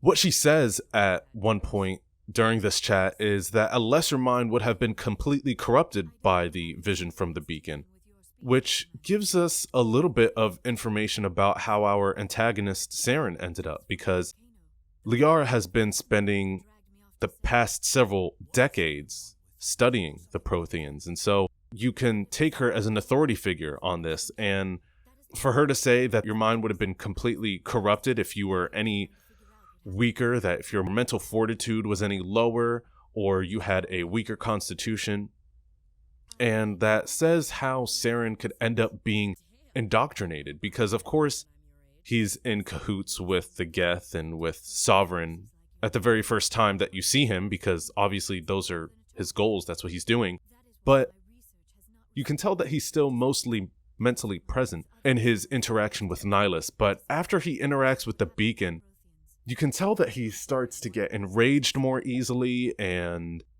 the thoughts and ideas that he's expressing aren't as coherent as they should be. So, although this is a relatively understated line of the dialogue, I think it tells us a lot about how Saren came to be the way that he was, that maybe the events of Mass Effect would have been entirely different if he never interacted with the beacon, or if he went to go interact with it and it exploded the second he tried to interact with it. Not like it did with Shepard, where after a few seconds of witnessing what was going on, then it broke, but literally instantly if it exploded. The events of the entire game might have been entirely different. Maybe he didn't succumb to the effects of indoctrination as quickly, or maybe he never did at all. Maybe it's hard to know, and it's easy to speculate, but I think that's where part of the fun of Mass Effect comes from, is thinking about all these tiny little details that you wonder, if this would have gone any differently, how different would the game be at this point? And we see this later on while we're talking to Liara, but I'll mention it now because I don't end up romancing her, so there won't be much more opportunity to see it, but I have a feeling that they put more effort into Liara's facial reactions than any other character, which is interesting because, of course, for species that have similar faces to humans, like the Asari, they're going to use the same base manipulators to get the mouth and eyebrows and eyes to do the things that they need to do. And so that's why they have the same skeleton, because it's easy to reuse those assets once they have already been created. But it seems like Liara has not only more in quantity, but more accurate and expressive facial expressions than other characters do. She winces and she squints in a way that seems unique to her. Not even other Asari use those reactions as much. For example, the council member. The default romance option for FemShep is Caden, and it's actually relatively easy to romance Caden, so much so that you can romance him without even trying to. It just kind of happens a lot of the time, although it is possible to have no romance characters, of course. But even Caden doesn't have as expressive of a face as Liara, even though it uses the same base skeleton, which is a human-looking face, so very interesting. I usually like to take a little bit of a break after primary missions and do a few side missions. And in this case, I decided to visit the infamous Elatonio, in which you scour the face of this map for the Pyjax that stole this little module that you need to find, which can get frustrating and tedious if you don't know exactly where to go from the beginning. One thing I've always loved about Elatonia is the fact that it has a moon and a ring, and this has always fascinated me from the first time I played this game up until 13 years later to present day when I replay it again. It's still interesting to me. I really wish Earth had a ring. Imagine looking up at the sky and seeing this faint ring as you stare at the stars and the moon. It would just be magnificent. And if I had to say whether I wanted a moon or a ring, I couldn't have both like Elatonia. It's a difficult question. It's definitely a difficult question. I'm tempted to say a ring because that's really cool. But ultimately, I would probably have to go for a satellite. Satellite is what orbiting bodies are called. Because there are just so many interesting things about the moon that I don't think there could be as many cool things about having a ring. That's not to say that rings can't be cool, though. For example, there is a planet in Mass Effect called Sesmosy. Sesmos? I'm not sure. I'm going to go with Sesmosy. And it's in the Newton system in Kepler Verge, and it's very interesting because when you read the description of the planet, it tells you that it does have a ring, but that they are a temporary feature and will decay in a few thousand years. And that's because it had a glancing impact on the planet, which dug a huge trench in it and threw up a whole bunch of this melted water into the atmosphere, and then it froze. So this is an ice ring.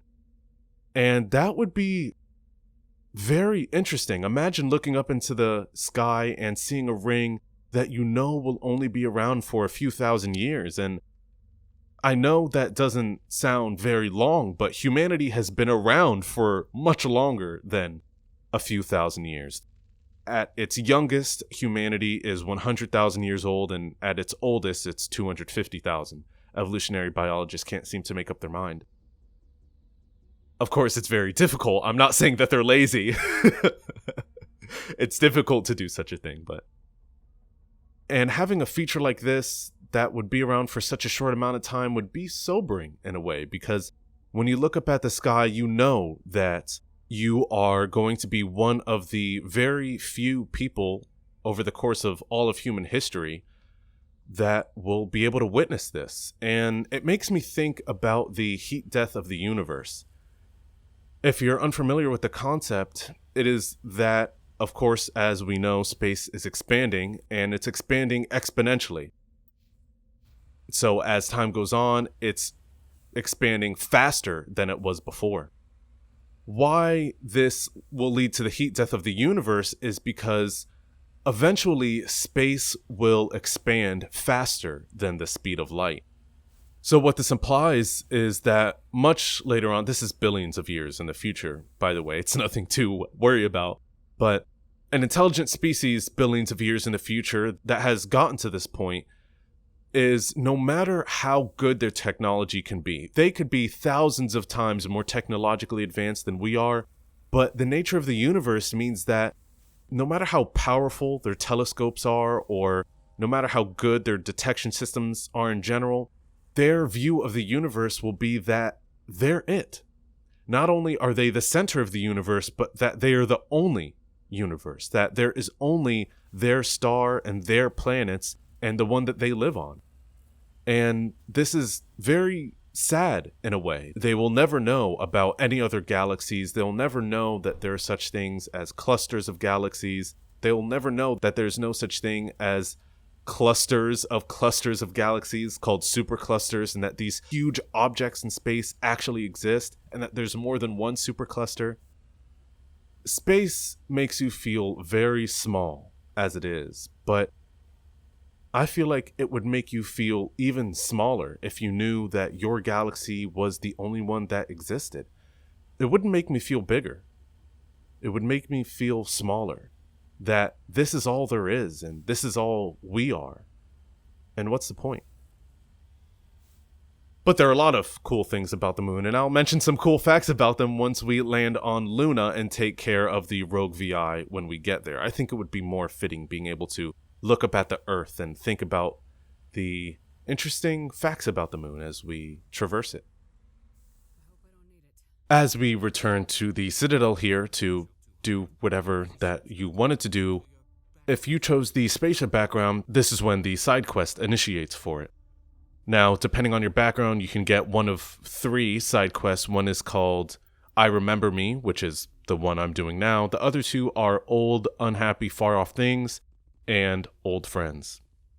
And I like this side quest for the Spacer because I think Talitha, the woman that we are speaking to right now, is very well voice acted, and it's easy to get absorbed in her story and really understand why she is the way that she is right now, and how the events of both of you really spawned off 2 completely different lifestyles. I mean, she was enslaved by another species and only recently escaped and acquired Stockholm Syndrome. It's crazy, and I don't say that in a derogatory way, but rather in the way that people are fascinating, that it's crazy how different events shape the lives of different people. And that's another one of the things that I really like about Mass Effect, is that you get to interact with a variety of people that have all of these background stories that seem foreign, but it allows you to relate on an entirely different level that you otherwise wouldn't be able to. You can't encounter somebody in everyday goings on where they have Stockholm Syndrome, or they were enslaved or anything like that, and at least in the global West. And I think it's a valuable experience in real life talking to people with backgrounds with which you have no familiarity, because that means that can decrease your ignorance of the world as a whole and relate to every person you meet in the future through a different lens, and you can understand better how it is the way that they are, and that allows you to have a better relationship with them, whatever kind of relationship that may be. After I wrap that up, I return to Samesh Bhatia and his case, and I totally lied to you. We are returning to it, and that's because I have something additional to say.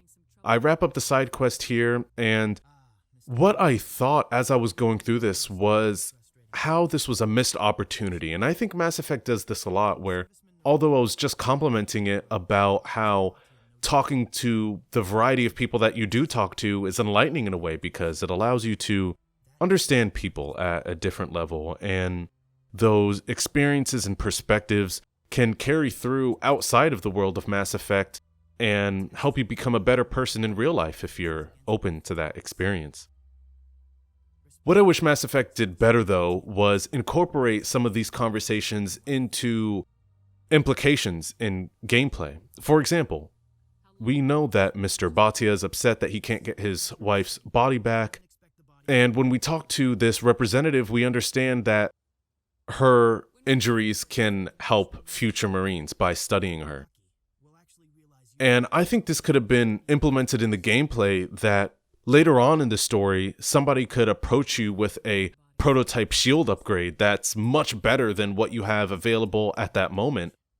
And that was a result of the research that was done. Of course, this man says that it's going to take years to be able to make any sort of real progress, but maybe they could have come up with a prototype. And I think that would have been fascinating. Imagine all the different, I'm not going to list off a whole bunch, but imagine what different cool features and gameplay or items you could get that would pop up if BioWare considered how each of these conversations could weave into the gameplay somehow. I'm not saying that they should have, because doing that would take time away from something else. When you spend time in one area, that necessarily means it's not being spent in another. So I would have preferred, as they've done, to spend their time focusing on the dialogue and combat and other features of the game.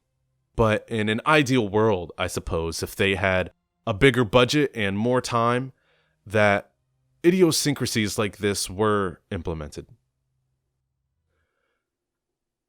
So this is really cool what's going on here. You have these two people talking about keepers, and because of it, I want to introduce this idea. I don't know if it's excessive or appropriate to try to coin a term here, but I'm going to try, and that is the difference between active and passive level design. So active level design is on a day-to-day basis what you would think of as level design. So in a Mario game, it would be, okay, where do we place these blocks? Where do we place these enemies? Where do we place a pipe to another world? Things like that. Passive level design would be how the environment is set up so that intended things occur. So in this case, we hear these two pedestrians talking about keepers, which is interesting in its own right because we don't know much about the Reapers, so learning any more about them is interesting, at least if you're invested in the Mass Effect universe. These two people were placed such that if you want to keep an eye on these people, if you want your camera to be looking at these people as you're listening to them, you're forced to keep the keeper in the background. Unless you approach from the other direction, which you really wouldn't because there's a railing. So it's almost guaranteed that almost all players are going to be listening to this conversation from this side, especially because of the aggro radius, essentially, of when these people decide to start speaking. Because they're not going to be having this conversation all the time. It's only going to load and start talking when you get reasonably close to them. So that's passive level design, and I think that is really an effective technique because it makes the world seem so much more intentional, whether it is or not. And the great thing about it is that any amount is good. If there's one moment like this in the entire game that's put in, then the player will be looking for it everywhere. It's like if one day you and your friend are talking about the color green, and all of a sudden you start seeing the color green everywhere and you didn't expect it. You start to see things where there's nothing relevant or nothing related. I think passive level design is a really effective technique for placing the player in the world and really making them think that they belong there, rather than they're just playing a game. Naturally, it's more difficult to use passive level design in a two-dimensional game because you're really seeing everything at once in a 2D game. Of course, you're not seeing the whole map at once, the whole board, but there's nothing to hide in 2 dimensions. You're either seeing it or you're not. Nothing on your screen is occluded from view.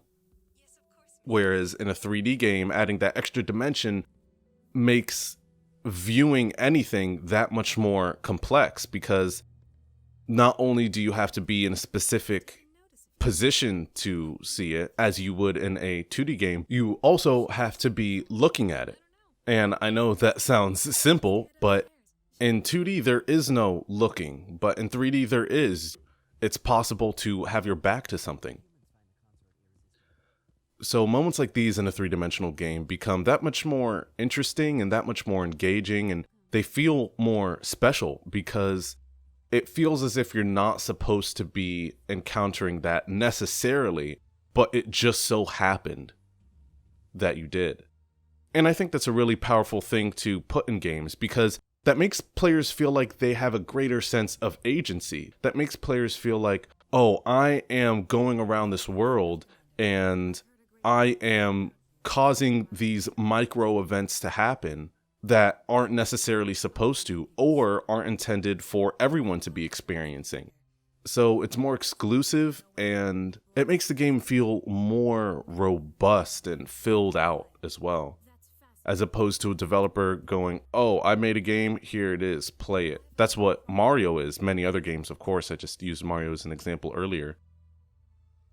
And I'm not saying that's a bad thing. The Mario series has some excellently designed games.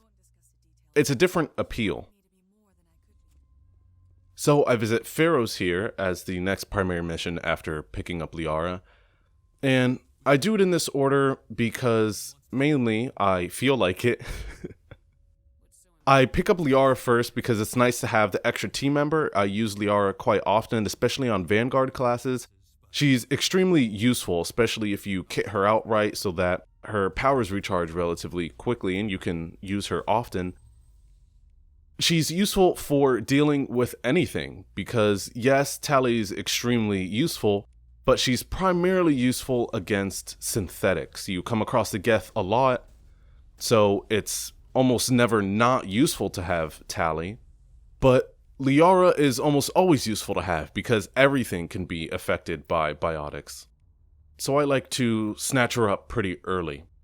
I like to go to Feros first because I like it less than Noveria. Going back to this game after the amount of years that I was away from it means that the nature of each of these missions is different than how I exactly remember it.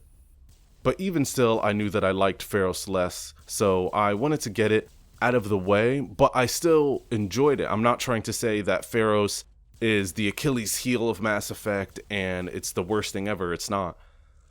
I'm not exactly sure what about it is not as appealing to me. Maybe it's the environment in general that I think Noveria is just cooler with the snow and everything like that. I don't think it's related to the plot or lore at all, because it's not like Noveria is that much more riveting than Feros. Maybe it's how everything is put together, because on Feros it's relatively linear. You can do small things like get the water running again and help out the workers and citizens in small ways. But it's not like on Noveria where you can do side missions that are entirely unrelated to the primary quest. Well, I say entirely unrelated, even though that's not entirely true. They are, even if only vaguely, related to getting the garage pass for the most part. Noveria feels bigger, I think, is why it's more attractive to me. It just feels bigger. It feels like a chapter in and of itself. Feros seems like a large side mission, in a way, because of its linearity. On Feros, you're being told what to do. And even if that's not literally true, it feels that way. And ultimately, that's what's more important, is what it feels like, the experience of it. Because you're given the mission of Feros, you're told that another town needs our help. We go, listen to these people, they tell us what the problem is. We go investigate, we kill a bunch of Geth, we return to them saying that it's finished, but oh no, we don't actually return to them because they're actually infected and we need to deal with them. And it's interesting as we learn more about the Mass Effect universe, how experimentation was done, or at least attempted, and that's what partially led to the events on Feros. But I think the critical element that's missing here is the decision-making element. On Noveria, we can decide to, I'll get to it more in depth when we land on Noveria, but we have more choices about how we want to navigate Noveria. Not physically, but conversationally, contextually. Whereas on Feros, we don't have so much lateral movement. I think it is the fact that Feros just isn't as cool to look at as Noveria. Because, yes, it's an interesting environment in the sense that it's not something we've seen before. It's a lot of these underground tunnels. It's very industrial. It's very rudimentary. You can see that these tunnels here are just carved straight through. And we can still see rock, at least what I presume to be rock, on the sides of these walls. So not all of it was even patched up. This concrete was put here where it was necessary, but you still have piles of rubble. It feels like a colony, and that's cool in its own right, but Noveria feels more complete I'm not saying that from a development standpoint. Well, I guess I am. I guess I am saying that from a development standpoint. Noveria feels more complete. It feels like you can do more and have more creativity with what you're doing and the implications of your decisions. So we do a little bit more talking here with Fidan and Arcelia, and I'm unsure what the community perception of Arcelia is, and it's easy to not like her. She seems crude and having a low threshold for being impolite, but that in fact makes me empathize with her more because, as she says, she's not really supposed to be here. She was here for one purpose and then ended up getting dragged in and stuck here because of the Geth attacks, and now she can't leave. So I empathize with her position. It would make sense that someone like that, when they get trapped in a colony that is highly dangerous to them, that they become jaded in the way that she has. And I think it drives home how desperate this community is, that not only is it a community trying to survive, but it's a community of people that don't necessarily want to be there trying to survive.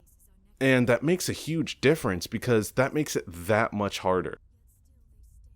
When you don't want to be in a place, you're not going to be as willing to develop relationships with everybody that's there. And not having those developed relationships makes it that much more difficult to carry out exactly what you need to carry out, to launch these little missions, to drive the Geth back and to lower their numbers, because you don't have as much of an investment. When you say, oh, I won't be here for long, you tend not to care as much about the events unfolding before you. You tend to empathize less with the people that you're with, and you tend to have a more fatalistic view on your own future and the future of the world as a whole.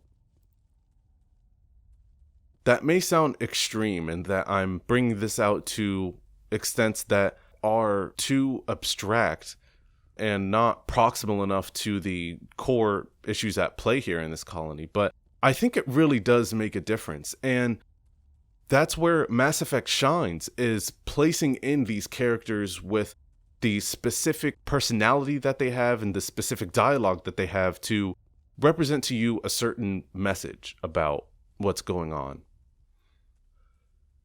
When you have a variety of people mixed together like this, when you have some people that are more even-keeled and ready to take on a challenge, at the same time as having people that have a less active interest in the events unfolding before them, it makes it hard to have a strong sense of cooperation and to execute the mission as it needs to be executed. Cohesion in this sense is extremely important, especially when it comes to survival. So thinking about Feros in terms of the relationships that all these people have with each other adds more depth to the unfortunate events that are occurring here. And it does it in a meaningful way. And it's meaningful because imagine if everyone in this colony were motivated to stick it out and to do the best job that they can and to really want the best for everyone around them, which that certainly can't be said now because this is a more improvised group of people. But that Feros would be so much less interesting. How boring would it be for a group of colonists to be ready for anything that comes at them and is confident that they will see this through to the end and they'll all survive and everyone will leave this colony exactly when they'll want to after the job is done. That's so flat and so uninteresting. The fact that there is a lot of tension between these people is what makes this mission interesting. Not as interesting as Noveria, but it is still interesting. After we have this enjoyable fight here with the Krogan, I go through my inventory and start trying to equip the best upgrades possible to my weapons and armor. And this is a significant part of Mass Effect, inventory management. And that might sound boring, but it's actually really entertaining because there are so many different upgrades, and they can all reach such a high number that it's entertaining to check consistently whether the upgrade that you had on your weapon has just been surpassed by another upgrade you picked up, or if you still have the best one available to you, and both are satisfying. It's satisfying to get a new one that's better than the one you have, and it's satisfying to know, yeah, I got the best equipment at the moment. And it's also entertaining reading through all of the upgrades, all of the descriptions, seeing what they do, thinking about what your personal playstyle is and how you prefer to use upgrades. And the inventory management is definitely entertaining here. It's not as fun when it comes to selling all of your leftover upgrades because, of course, when you're going through the game, when you pick up loot from boxes and crates, you get a lot of crap. And a lot of that crap is stuff that's not as good as what you have now. So over the course of the entire game, several times I had to go to the Citadel when I didn't necessarily want to so that I could sell the stuff that I have now and I could see if there's any better stuff available. You could say to just sell your stuff to the vendor on the Normandy, but the stuff that he sells isn't very good. You can get the Spectre class weapons once they're available, but other than that, there isn't really much that's worth it to buy from him. So you got to go to the Citadel, you got to talk to the CSEC requisitions officer, or you can talk to Harlan, and he has some good stuff as well. So I made a few trips to the Citadel to do that, and I wish I had to do it less often, but I think I did it pretty efficiently. I only managed to visit Harlan, I believe, twice.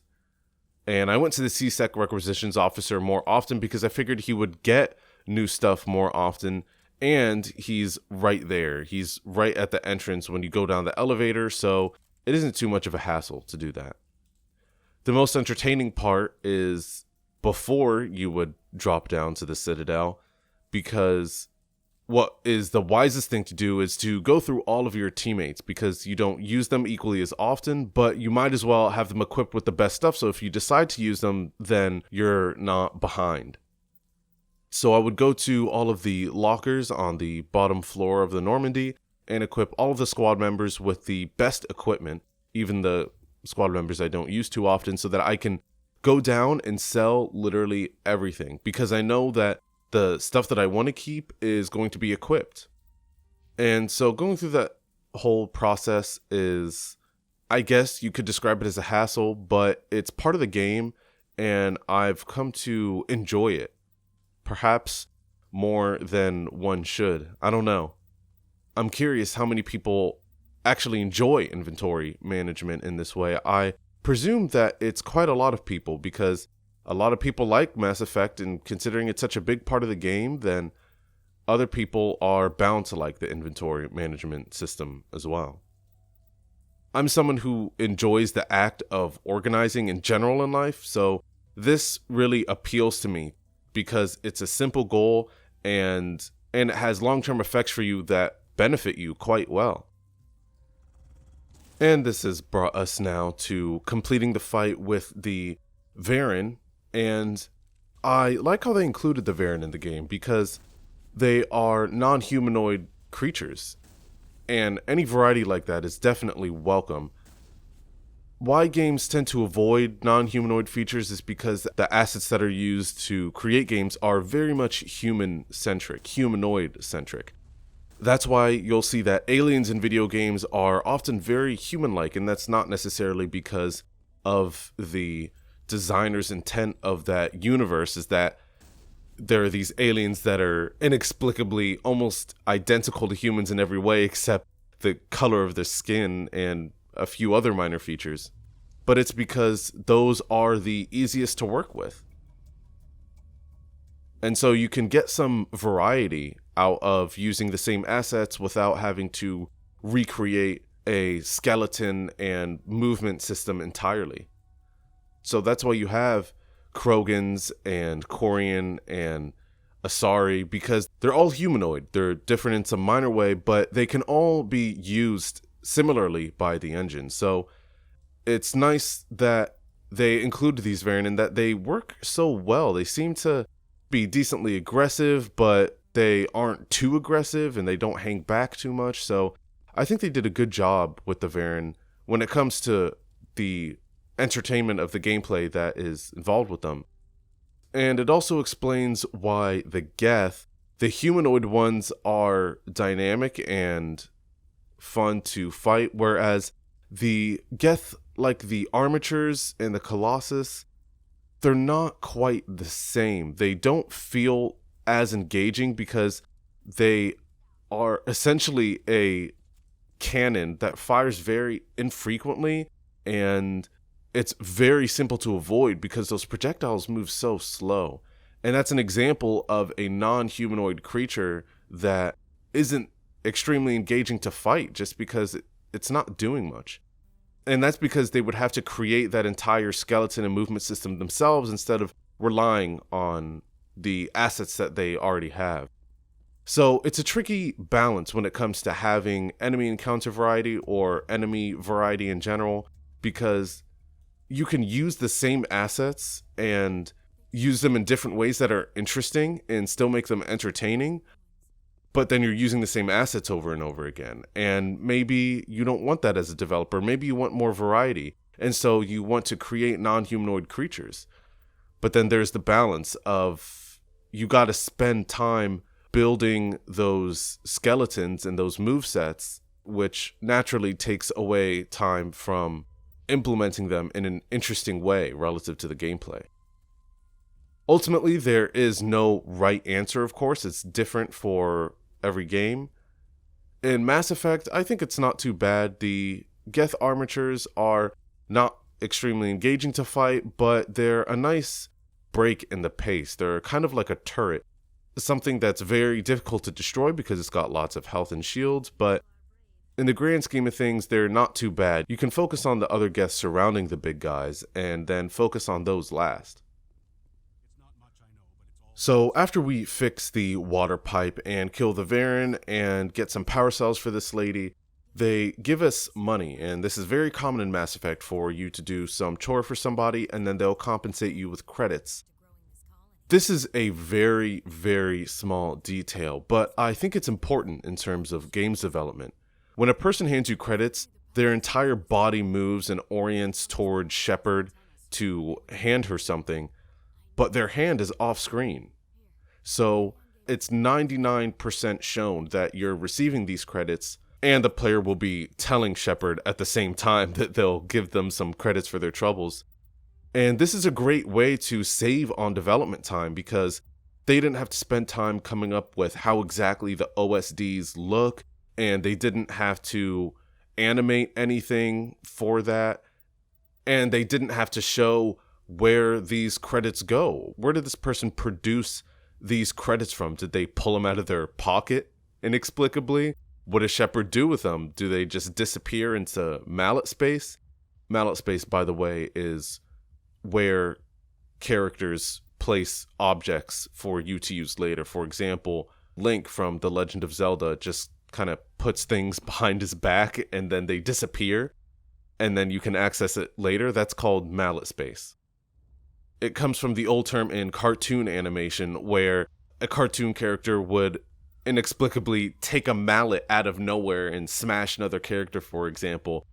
Those huge hammers that they had, and so the term came to be used as mallet space in reference to that, mainly as a shibboleth. My point is that it's important to make these kind of decisions on what's actually critical to show. It's not necessary at all to see the actual handoff between this NPC and Shepard receiving the credits. It's not important. Just have the character say that they're doing it and then show some gesture that that's actually happening.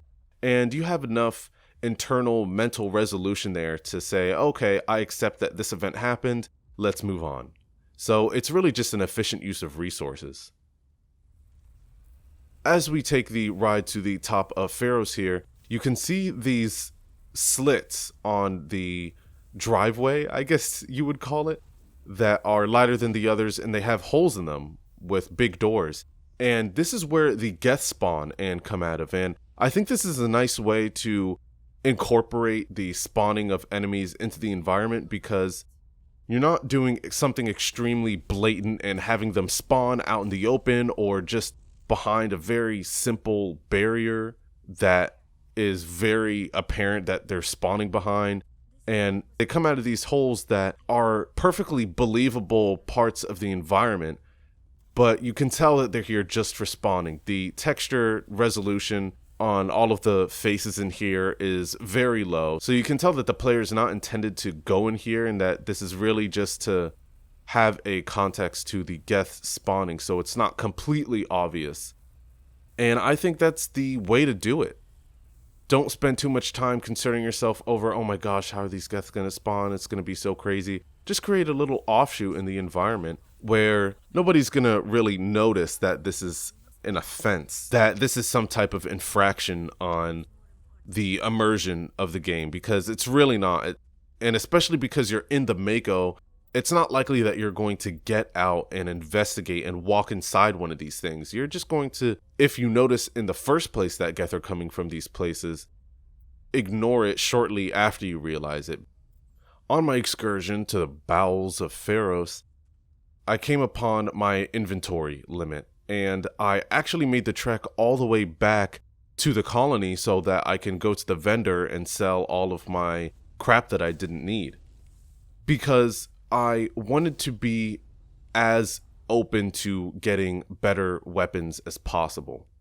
I always want to have the best equipment on me, so I always want to have the inventory space available for me to take full advantage of that.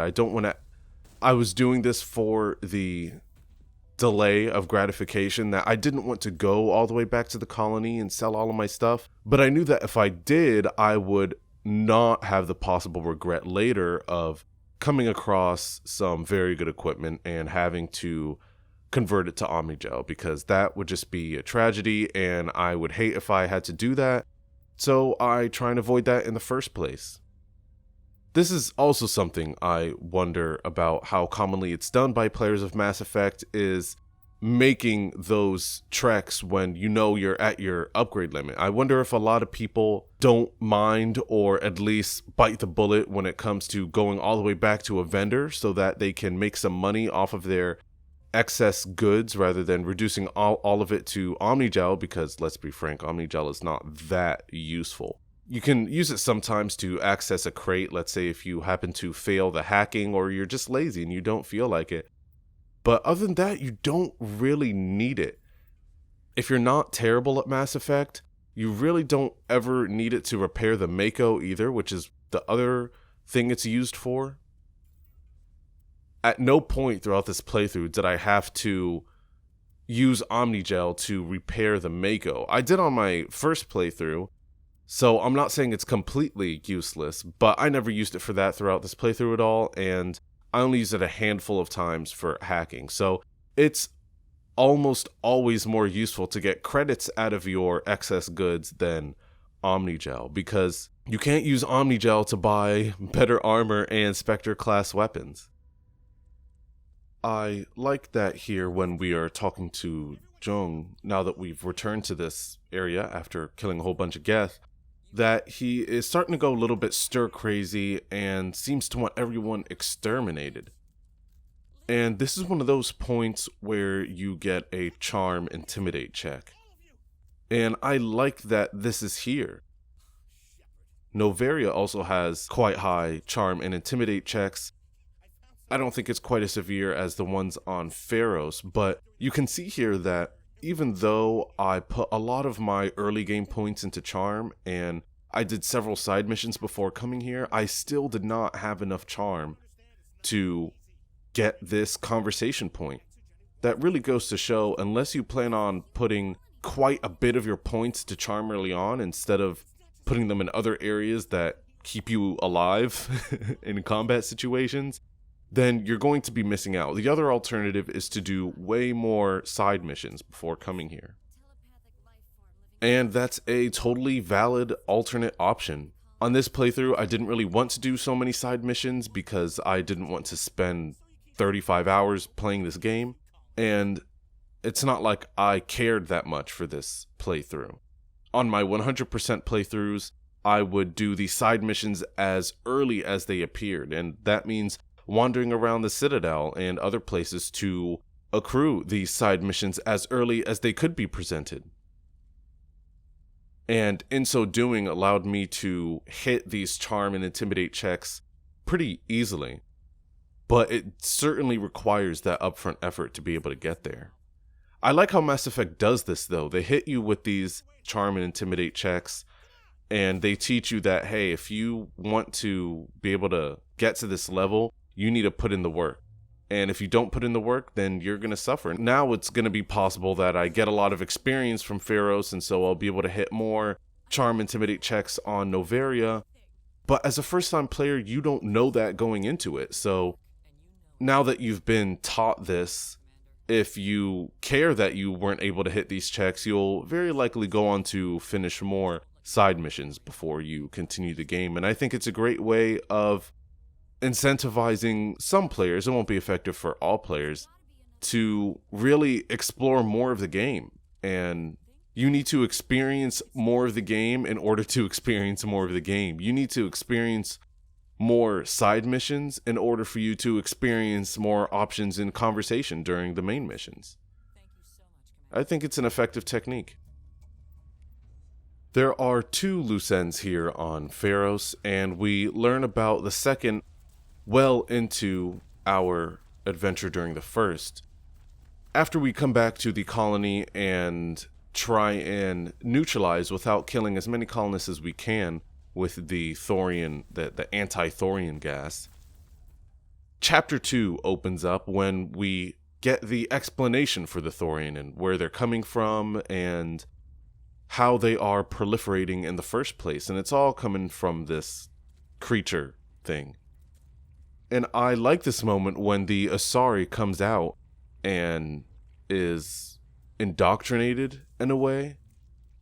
It seems like multiple organisms in this game have some way of controlling the minds of somebody, whether that's directly like the Reapers or whether that's indirectly like the effects that the thorium experience.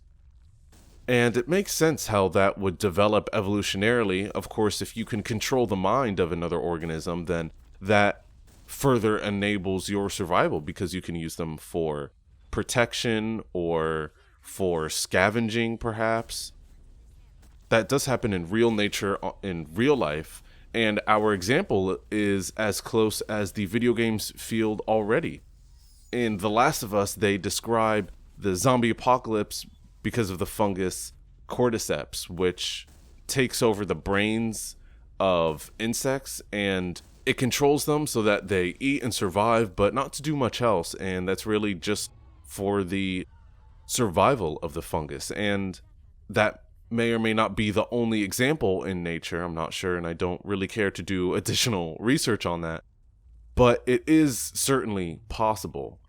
So I think it's interesting how Mass Effect takes an example like that. I'm not sure if they were referencing nature directly, but they do it quite often with the species in Mass Effect where they take an idea that is true in real life and make it remotely true in Mass Effect. Or maybe not remotely true is the right word, but possibly true in the future in this alternate universe.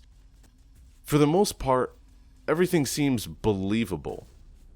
If you're willing to suspend your disbelief for a little bit, for long enough, everything is believable. And I really like that about Mass Effect. Now, it's not realistic, but that doesn't matter. It shouldn't be realistic anyway. This is taking place in the future. This shouldn't be a game trying to predict the future state of the universe. Of course, that's silly, and usually when games or other media try to do that, it doesn't really turn out well because they're trying to be prophetic, but it ultimately comes across as being pretentious, maybe? They're trying to demonstrate that they know more than they can know.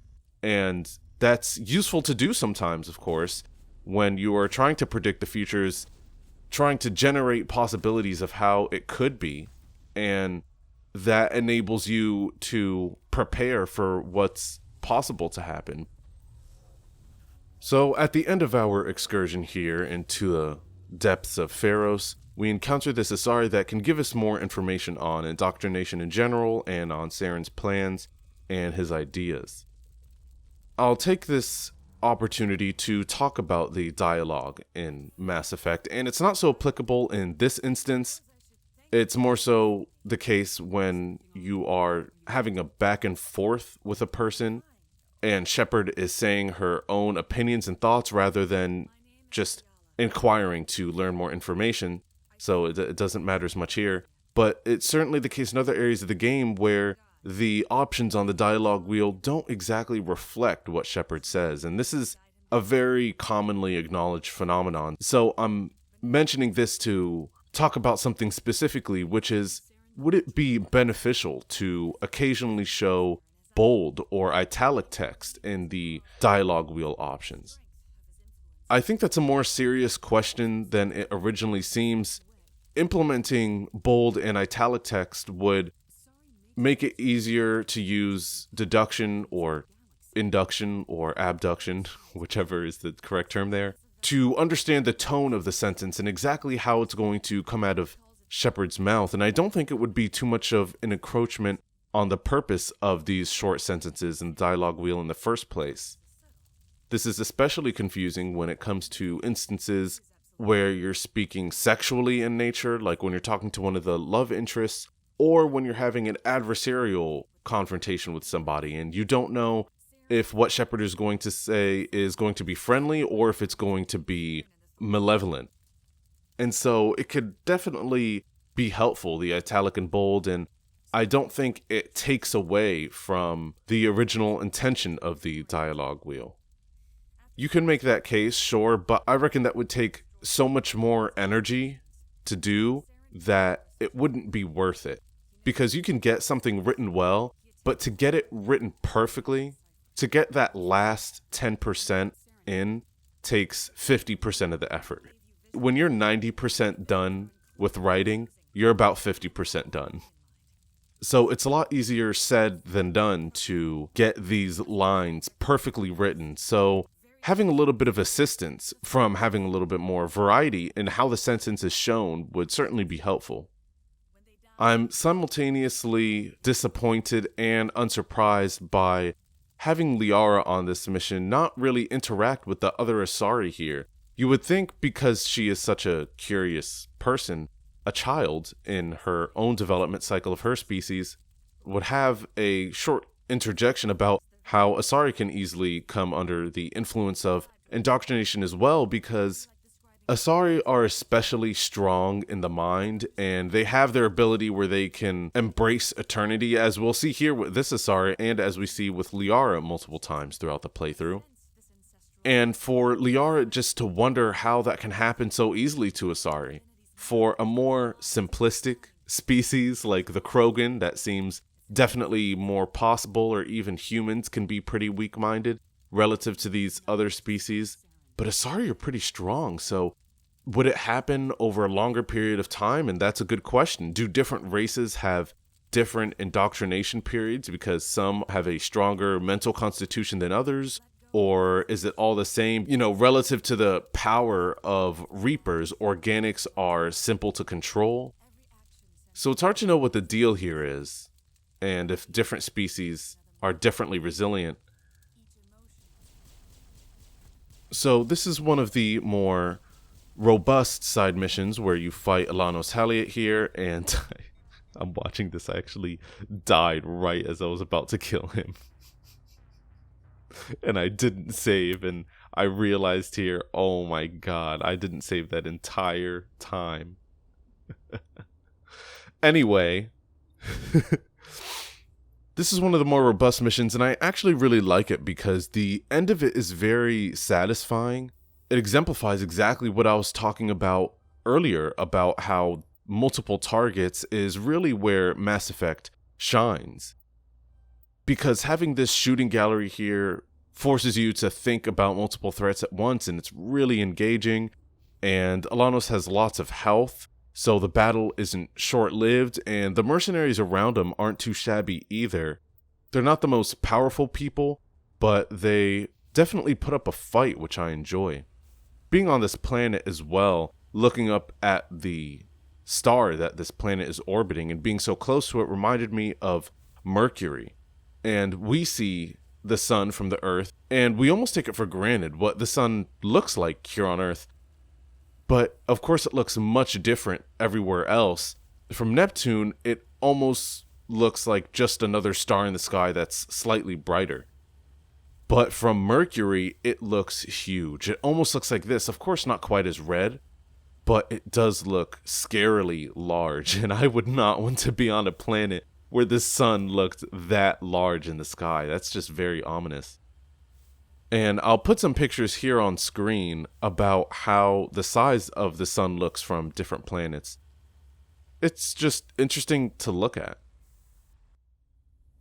Finally, we land on a planet here with a binary star system. So cool to look at this. So super cool. Like I said, binary star systems are actually in the majority in the universe as opposed to single star systems. And it's really cool to see this here visually because one is red and one is blue, but also conceptually about what goes behind this because this star is getting near the end of its life. This yellow one here, this orange one, this red one, however you want to describe it. And this is how we know it's really nearing the end of its life is because of how red it is. This planet, because of its proximity to these stars, any atmosphere that it would have had would have been long eroded away by its proximity to these stars. So we're seeing it for largely its true color. We think the sun is yellow or red, depending on if it's during the day or sunset sunrise. But actually our sun, Sol, puts out white light. If you were to look at it directly from space, which you definitely shouldn't, but if you were to do that, it would look white. The only reason it changes color is because of Earth's atmosphere and because of how directly it's traveling through Earth's atmosphere or whether it's traveling at an angle, it appears a different color. But it's safe to assume that we are seeing this for its true color, so we know that it's coming near the end of its life as it is running out of hydrogen and helium. It's becoming more red, and this star will likely expand into a red giant, as will our star. Our star is the stellar classification of G2V, and if you look at the main sequence of stellar classification, that's generally what happens to stars like ours. Is as they run out of elements to burn, they start to expand and swell, and it will engulf our planet. It will engulf almost the entire solar system, actually, and become a very bright star, but a very cold star as it gets older. And this other star that we see on the right, this blue one, is going to be relatively young. So it's strange that you have such an old star and such a new star next to each other. It's very likely that one of these stars went rogue and then they at some point got gravitationally locked to each other. These stars also seem very close to each other, and of course I don't expect them to animate anything like this, but because they're so close, they would not be this still. They would be revolving around each other at an extremely quick rate.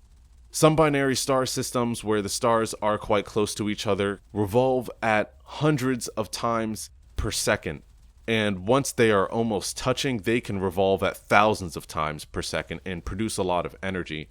And when they are producing that much energy, they become super bright in the sky. And that's when stars will go supernova, or at least they'll be as equivalently bright as that, as having two stars exploding at the same time.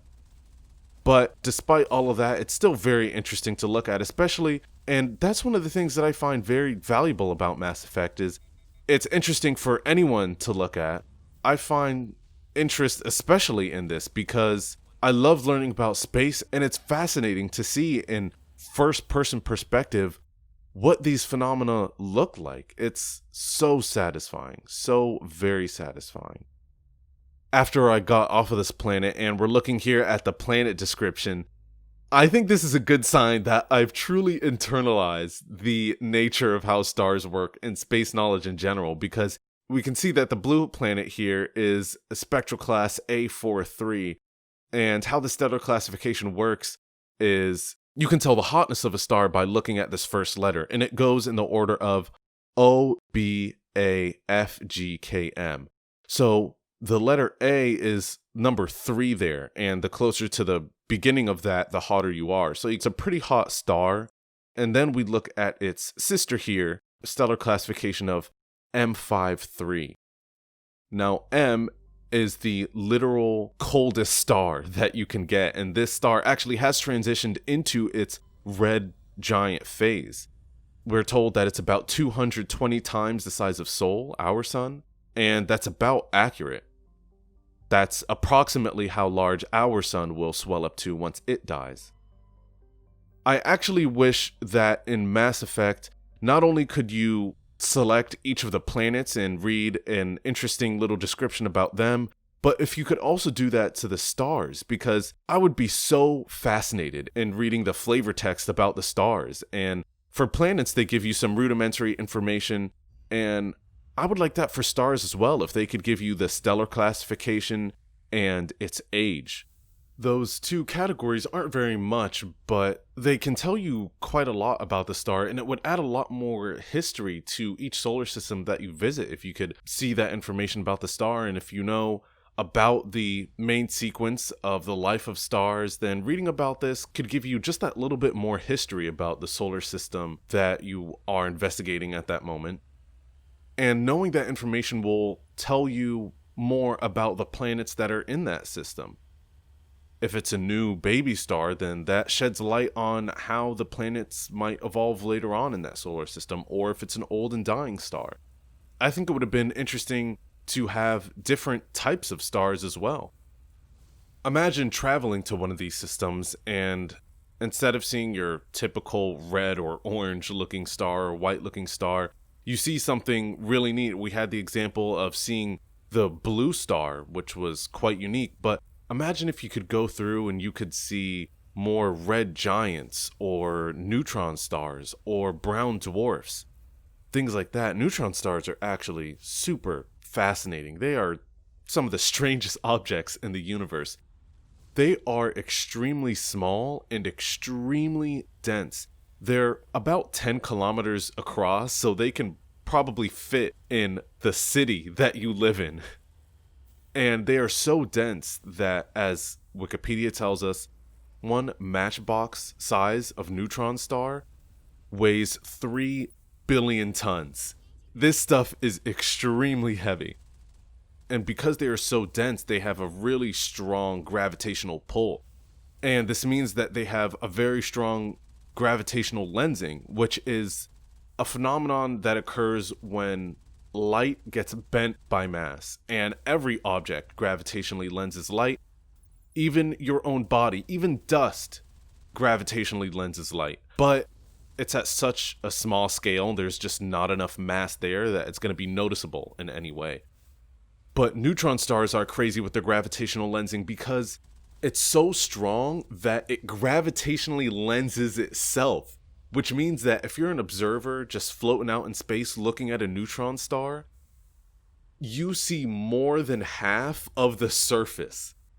The back half of the star wraps around to the front, and you can see more than 50% of the star. And the smaller the neutron star is, the more of it you can see. So really, really tiny neutron stars, if you're an observer floating about in space looking at it, you could see almost the entire star. If it's small enough, you could see almost the entire surface area of the star because it's gravitationally lensed itself so much. It's so fascinating. And that's on the outside. On the inside, neutron stars have what's called a superfluid.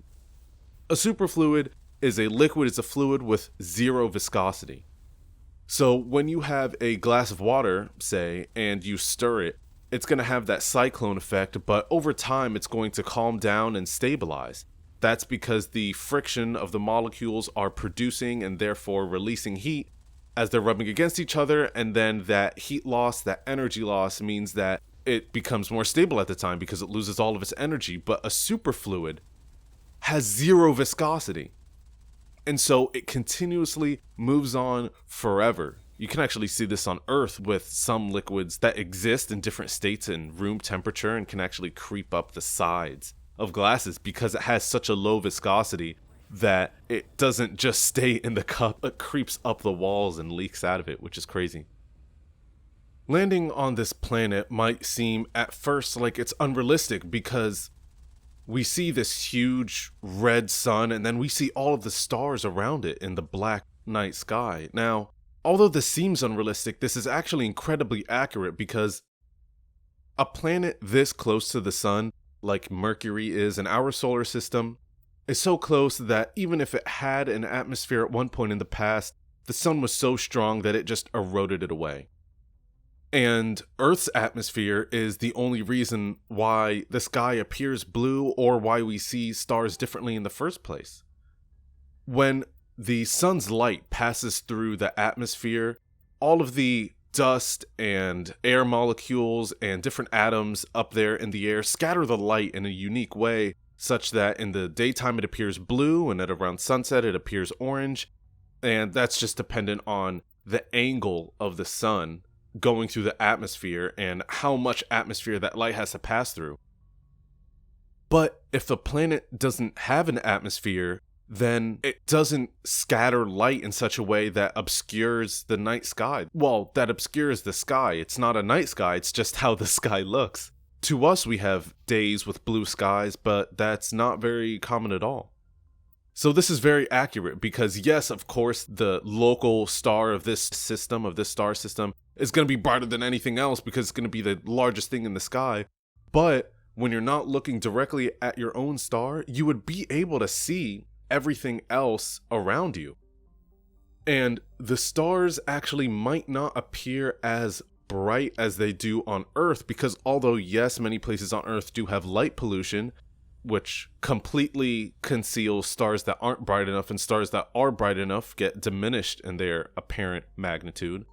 One thing that Earth's atmosphere does is acts kind of like a magnifying glass, and it increases the luminosity of stars because it's magnifying the light that's coming in from stars.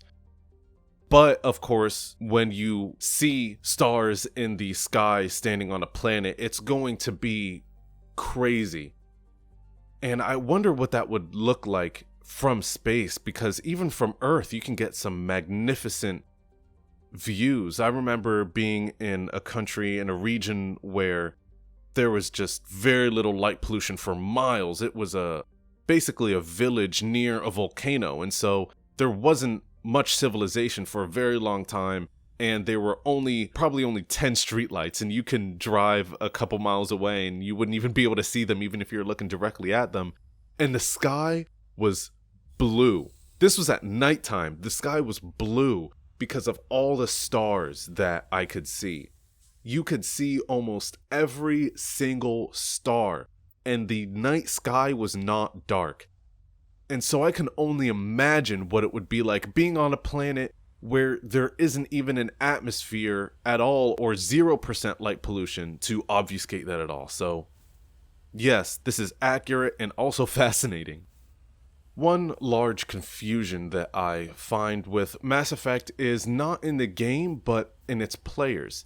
And I want to talk about the decisions that you make as Shepard in Mass Effect, because there are certainly a few decisions that you make throughout the game that affect you later in the game. But of course, the majority of decisions do not affect anything later on because they are mere conversational pieces that you use to progress that conversation in a way that's interesting to you in that moment. And that is perfectly valid and perfectly okay. I think people get caught up in this idea that everything has to be meaningful in some way such that it affects the game in some way or another. And I think that's a trap that anyone can easily fall into, because what I think the root of it is that players want to feel like they got their money's worth. So in a game like Mass Effect, that manifests in the form of wanting every single one of your decisions, which you make a lot of in the game, conversational decisions, to not be an isolated incident, to not be simply discarded and told, oh, all those decisions you just made in that conversation don't really mean anything and they're not going to affect anything later in the game, because it makes it feel like you've wasted your money. And that's a perspective that many people have, but like I said, it's an illusion to think that, because then I think that says more about the person than it does about the game. That means that this person only finds meaning in extrinsic value. That they have to be told that something is meaningful or important to them or entertaining because it was demonstrated to them that it was, instead of finding meaning in it intrinsically. And I think it's the difference between having an external locus of control and an internal locus of control. And the difference is how one thinks the events are managed and controlled in their life. Somebody with an external locus of control relies on the outside environment for stability and mental well-being. Somebody with an external locus of control needs to be financially stable and needs to be in a perfect relationship and needs to have great friends and needs all of these things in order to be happy, right? But somebody with an internal locus of control finds that balance from within himself and doesn't let the external ongoings of the world really have too much of an effect, because at the end of the day, everything passes through the filter that is the brain. The brain is the final filter. And in a sense, there's no such thing as objective reality, because although we can get pretty close to understanding what objective reality is, there's no such thing truly, because your brain is the collection of all of your thoughts and experiences and all of the years preceding up to this second of your life, and this second, and this second. So you have all of these biases baked into your perception, so it's impossible to see anything objectively. That doesn't mean we shouldn't act as if some things are objective, but that is the reality of the situation.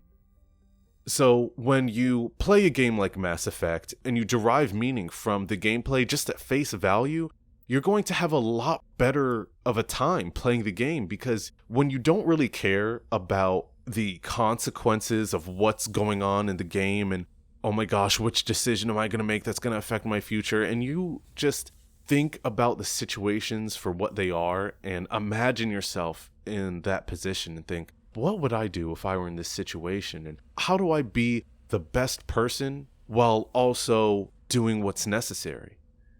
And when you try to empathize in that way, it just makes your experience flourish, and it makes it so much more robust, and it makes it worth it.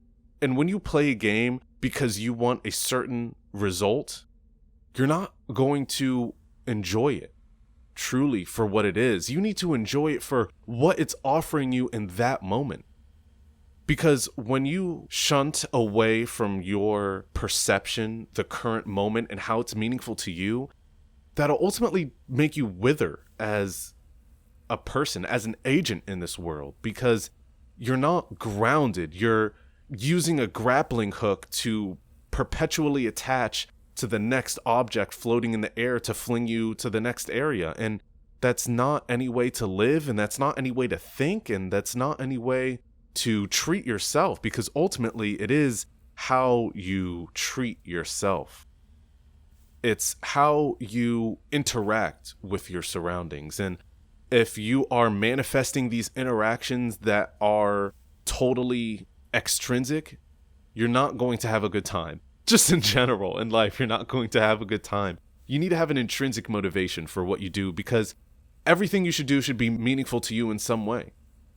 And that's a very vague term, meaningful, but intentionally so, because you can apply it to whatever you're doing in your life at that moment. And we're home. We're here. The local cluster. We've played so much of this game and we finally get rewarded. I wonder if that was completely intentional, that players that made it this far into Mass Effect get rewarded and get to kind of visit the local cluster. And of course, this is so interesting and so fascinating because we get to see a digital model of our own solar system, and it's weird to see. It's almost like Uncanny Valley, because you know that you're in there. You know that that's where you are, and you've been to so many other star systems so far in the game that it just seems strange visiting the local cluster. which the name local cluster, by the way, is an interesting choice of words because local cluster is not a term used anywhere to refer to this region of the Orion belt in which we reside. You don't see it called local cluster. You see local bubble, local cavity, local interstellar cloud, and even local fluff, but local cluster is never used anywhere, so I'm unsure why they went with this verbiage. Maybe it's because it fits into the rest of the names in the galaxy that they came up with. And of course, we also get to see the characteristic Milky Way swath here, and it's kind of portrayed as if this is a nebula, even though it's really not. When you look up in the sky and you see the Milky Way, that's actually us looking at the center of the galaxy, at the supermassive black hole, keeping it all together, along with all the dark matter, of course. And it's not us looking at a nebula, it's us looking at all the other stars in the galaxy and the center of the galaxy as well. Of course, the ultimate goal for going to the local cluster is going on Luna, but it's nice to take a look at the planet descriptions for all these other planets first, and we see Earth as having a population of 11.4 billion, and it's uncanny valley genre type of interesting to see this as well, because it's like a prediction of what Earth is going to be like in the future. There are many concerns about us overpopulating, but it's also been posited that population on Earth is going to hit a ceiling, and that's presumed at approximately 9 billion, going to be 9 point something billion, but predictions are usually wrong, and so it's likely going to go above that. But I wonder if this is what that is, that the ceiling that we hit where we just don't end up getting much larger than that because we can't, is around 11.5 billion. And we also see here that they listed a population for L4 and L5 at 250,000, and what those are Lagrange points. And I like how they put this information in there that if you don't know what this is, then it's just kind of, ooh, sounds like interesting space knowledge. L4 and L5, what is that? But if you know about it, it adds some more richness. Lagrange points are locations in the orbit relative to the sun, earth, and moon that are indefinitely stable.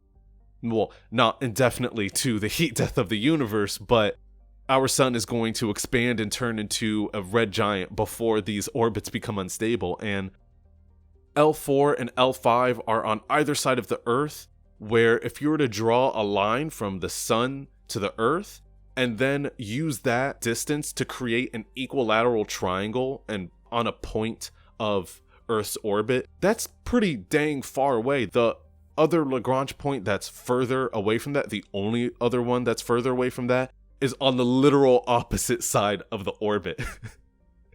It's literally just straight, just straight across the opposite side of the orbit. So yeah, these are quite far away, and that's a huge population for that. I wonder what it is. Maybe it's a community of scientists that are doing study out there, and it's a large community. Maybe there's universities at these Lagrange points, so that people that want to learn about space, whether they become astrophysicists or whatever other fields of space science exist in this far future, they go there to study and they stay there and then just continue to perform research and do science things.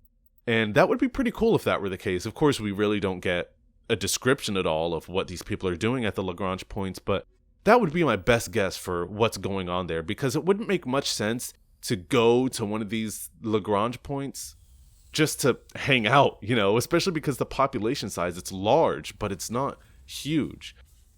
Maybe one of them could be a luxury resort in a way, where if you're super rich, you can go and you can stay there, and it's like having a summer home where you can just take off from Earth and then you can visit your vacation home at a Lagrange point.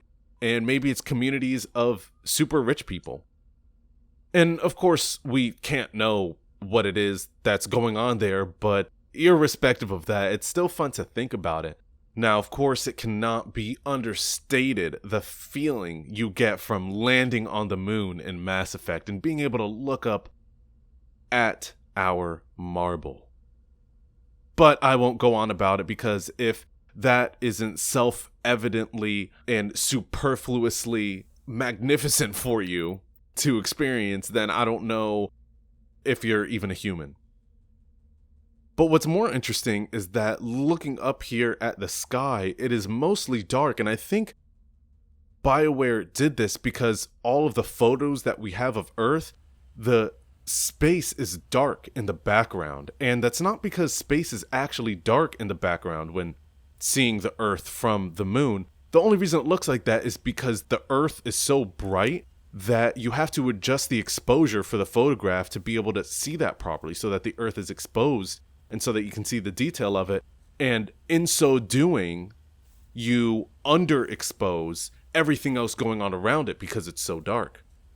When in reality, if you were to see this with your human eyes in space on the surface of the moon, even when the Earth is nice and bright, you're looking at a daytime part of the Earth, space around you would be lit up with stars entirely, because the sky of the moon being dark is only dark because of photographs. But the humans that have went to the moon and have been out in space in general, going on the International Space Station and what have you, see all of these stars, and I can only imagine what that would be like. It would be the most beautiful experience.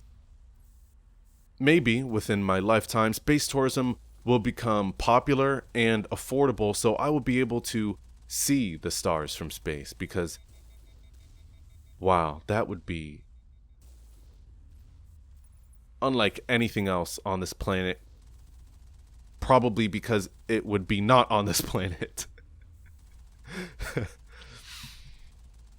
So I wish that the sky of Luna that we land on here were more realistically rendered to capture the beauty that would be seeing our Earth as well as seeing all of the stars around it. And that's the primary reason why I do this mission. It's not terribly interesting, this Rogue VI mission. You can get lots of experience because there are lots of things to kill, and you also get a specialty class. But the specialty class is, although it's useful, it's not like you need to have it to get that much of an edge in the game. You could totally pass this Rogue VI mission and be totally fine throughout the game. But one of the primary reasons I do it is to be on the moon and is to see the Earth.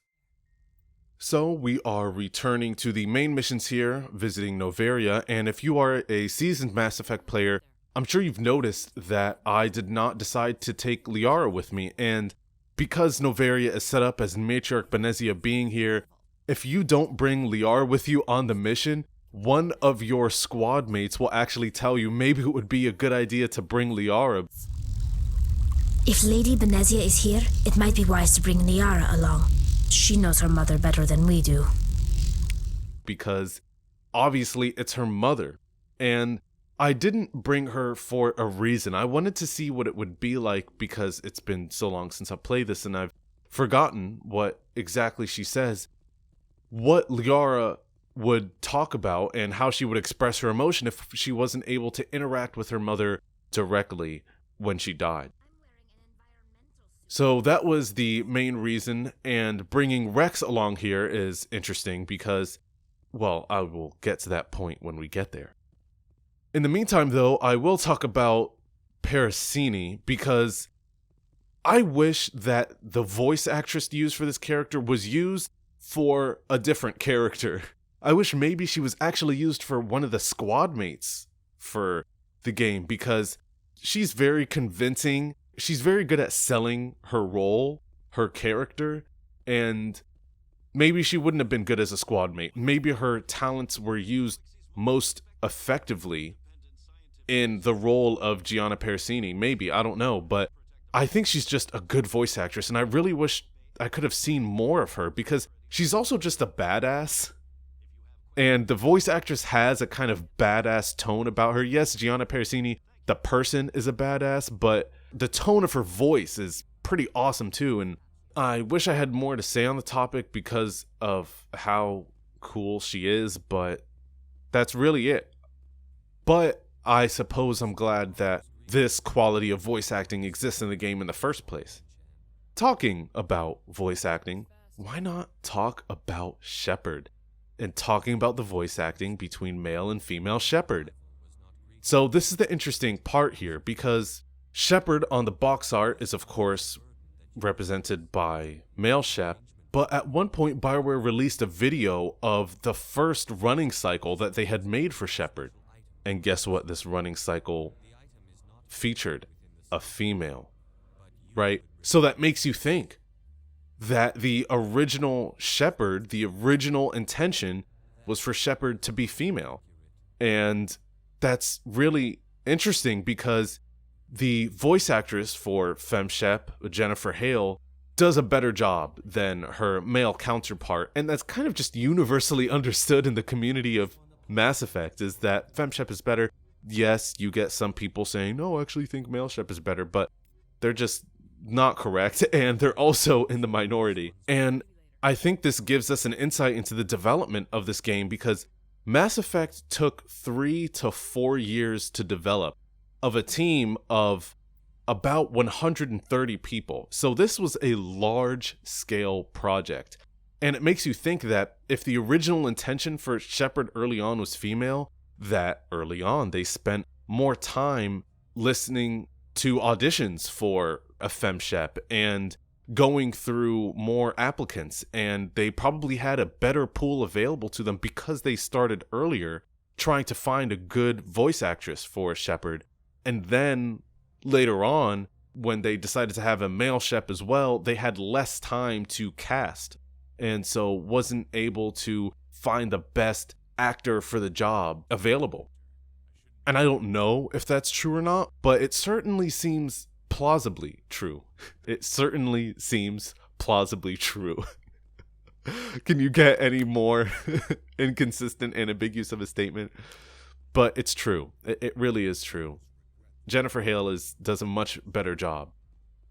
And I've definitely played both male and FemShep multiple times, but I ultimately choose FemShep if I'm doing something like this where I return to the game, because you're just getting a better experience, and why not choose the best experience, you know? It's also a shame that the background music on this planet is just so quiet. Do yourself a favor and look up the Noveria theme, because it is one of my favorite tracks on the entire OST, and it's useful for so many things. It's subdued enough that you could use it to fall asleep if you wanted. I don't think I have used it to fall asleep before, but it's totally possible. It's background enough so that you can listen to it while doing something else that you need to focus on. Maybe you're at work, maybe you're studying. But it's also dynamic enough where it keeps you interested and you can listen to it for a long period of time without getting bored. And I've spent a lot of time, very many hours, listening to the Noveria theme on loop for those very reasons. So even if you've played Mass Effect and you've been on Noveria, but you haven't listened to the track yet, go and listen to it by itself. It's magnificent. So as we make our way through these introductory parts of Noveria, I'll use this time to talk about my detailed class guide for Mass Effect. And that completes my class guide for Mass Effect. So moving on, I'm joking. Yes, Soldier is objectively the best class in Mass Effect, but it's not the most enjoyable one.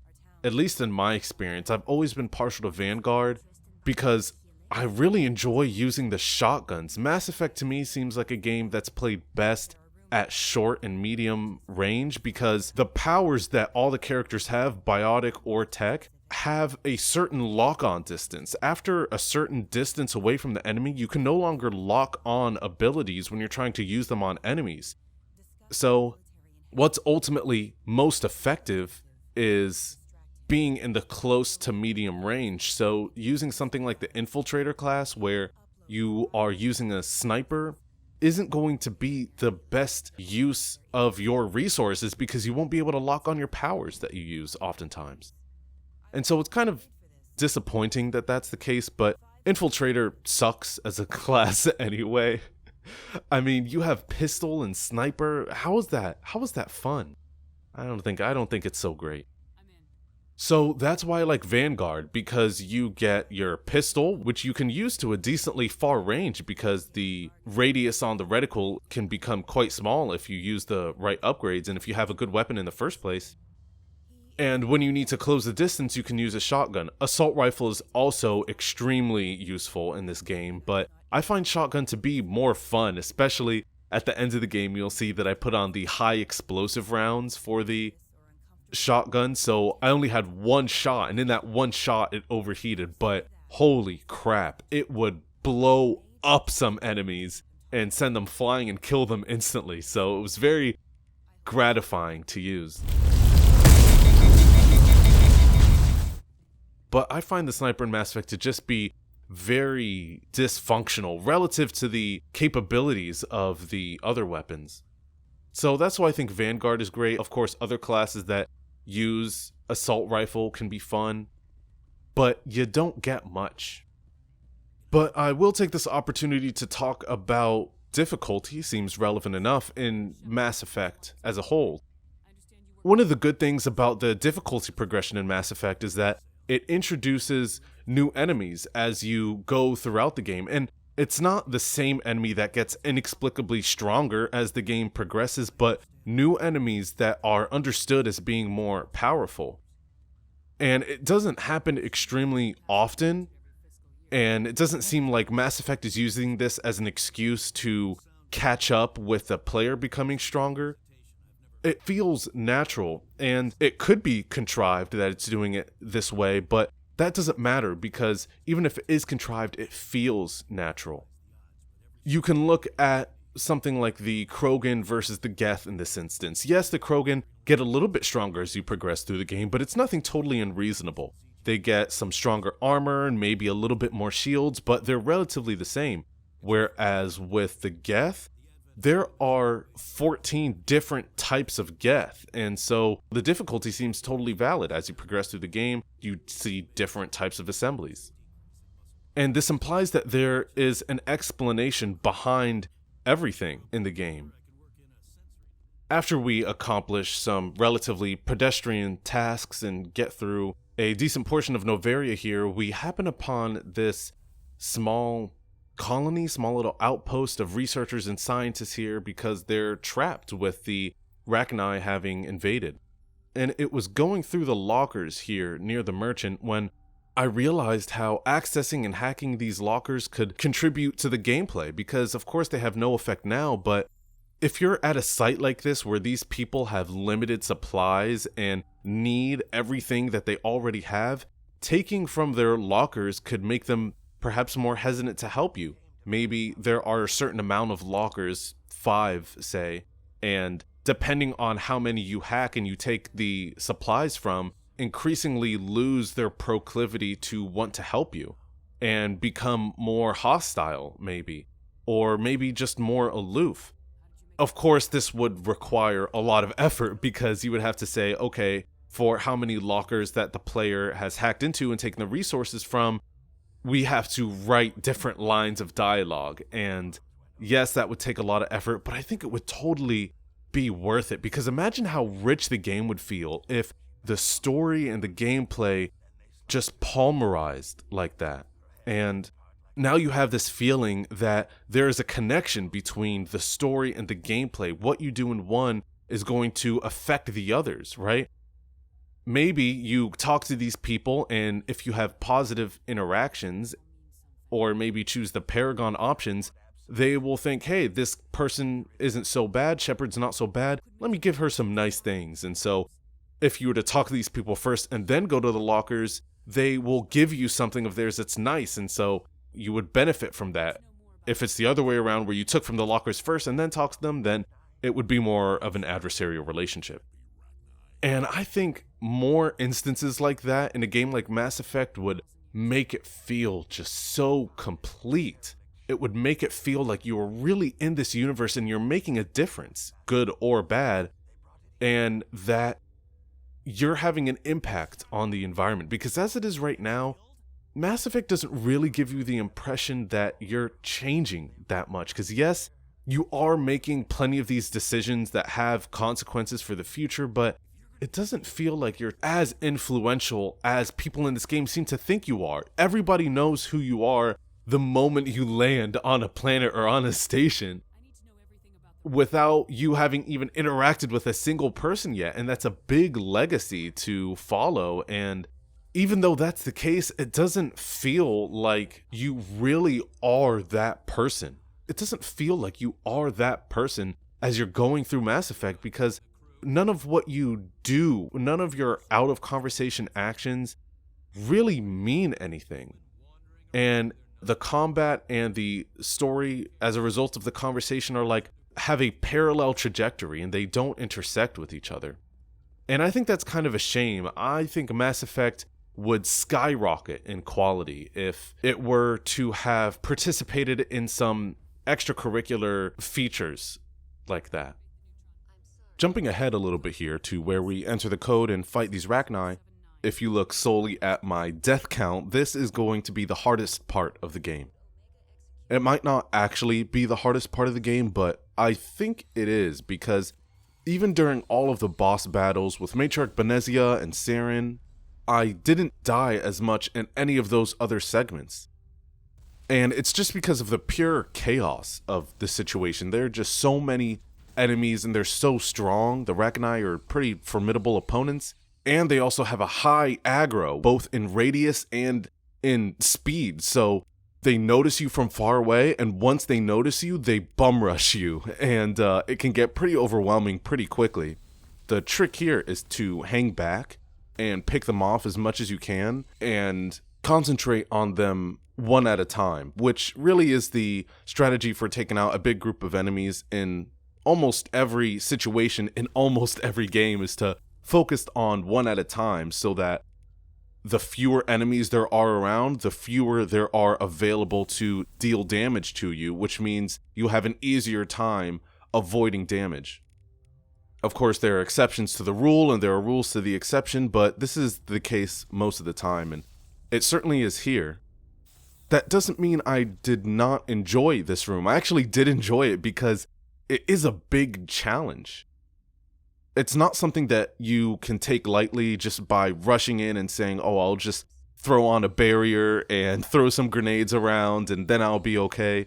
No, you need to think about exactly what you're going to be doing in advance so that you can account for that. And that's really the only way to be successful in this room, especially on the higher difficulties where the enemy DPS is too high for you to ignore. So there is not much here left to do. So we're on our way to Matriarch Benezia, and we have a brief chat before she wants to take us down. I enjoy this fight. It's a pretty classic setup where you have the primary boss that is sending out waves of enemies that you have to defeat before you can actually get to the main boss. I tried to attack her while there were still other enemies around, but that just doesn't work because the game doesn't want you to fight her until it wants you to fight her. So she's pretty much indestructible up until the point where you defeat all of her grunts. And grunts isn't really the right word because you're facing Asari commandos, which are the most elite fighting forces that the Asari has to offer, essentially, other than an actual matriarch. This is an instance where an enemy is strong and powerful in lore, but not in gameplay. Even when you first arrive on Noveria, and it was rumored that Matriarch Benezia went through with a few Asari commandos, that inspires a sense of seriousness to it, that these Asari commandos are so powerful that you really got to look out for them, but it's really not the case. You have to be careful with their throw. If it's done to you, that can incapacitate you for a few seconds, and you can't do anything. You can't switch weapons while in this state. You can't tell your teammates to execute any powers or switch weapons in this state. So it leaves not only you, but your whole team vulnerable, and it's important to keep an eye on the Asari commandos and that they're not throwing any throws at you, and if they are, to try and dodge them, because it's possible if you see it coming early enough and from far enough away, you can move laterally to try and avoid it. But it's pretty difficult because they move fast, so there's a small margin of error. You have a final boss that's sitting there while all of her waves of grunts are attacking you, but she isn't just waiting around for you. She's actively attacking you even as her waves are going on. So it's possible to loop around to the backside of the glass because she doesn't really move that much. So you can avoid her over there and then you can fight the other enemies. But the problem there is then you're trapped. You have enemies coming from two directions, and if you're not shooting at them, you have enemies shooting at your back. So it can be pretty tricky. So it's nice to stay in this relatively more open area here, but you still have enemies coming at you from one of two directions. It's engaging because you have these multiple forces going on that are not relenting in any way. They're not waiting for you. And it's also lots of enemies, which Mass Effect excels at. And there is an actual threat. The snipers can deal quite a bit of damage to you, especially if you don't have barrier or shield boost or some other method of quickly regenerating your health.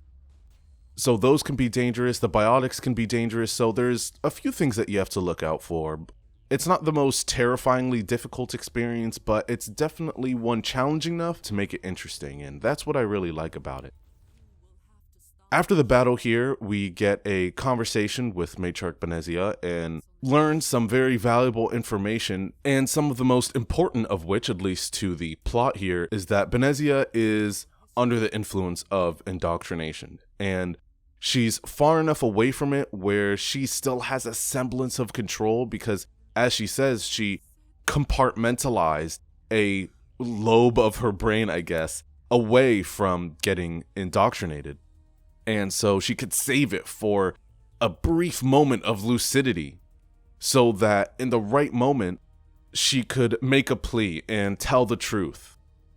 You can tell that she is both wise and strong for thinking to do that in the first place, realizing because you need to have a strong sense of self-awareness, very strong sense of self-awareness to realize that part of you, part of your mind, part of yourself, even though the self is an illusion in the first place, is evaporating away.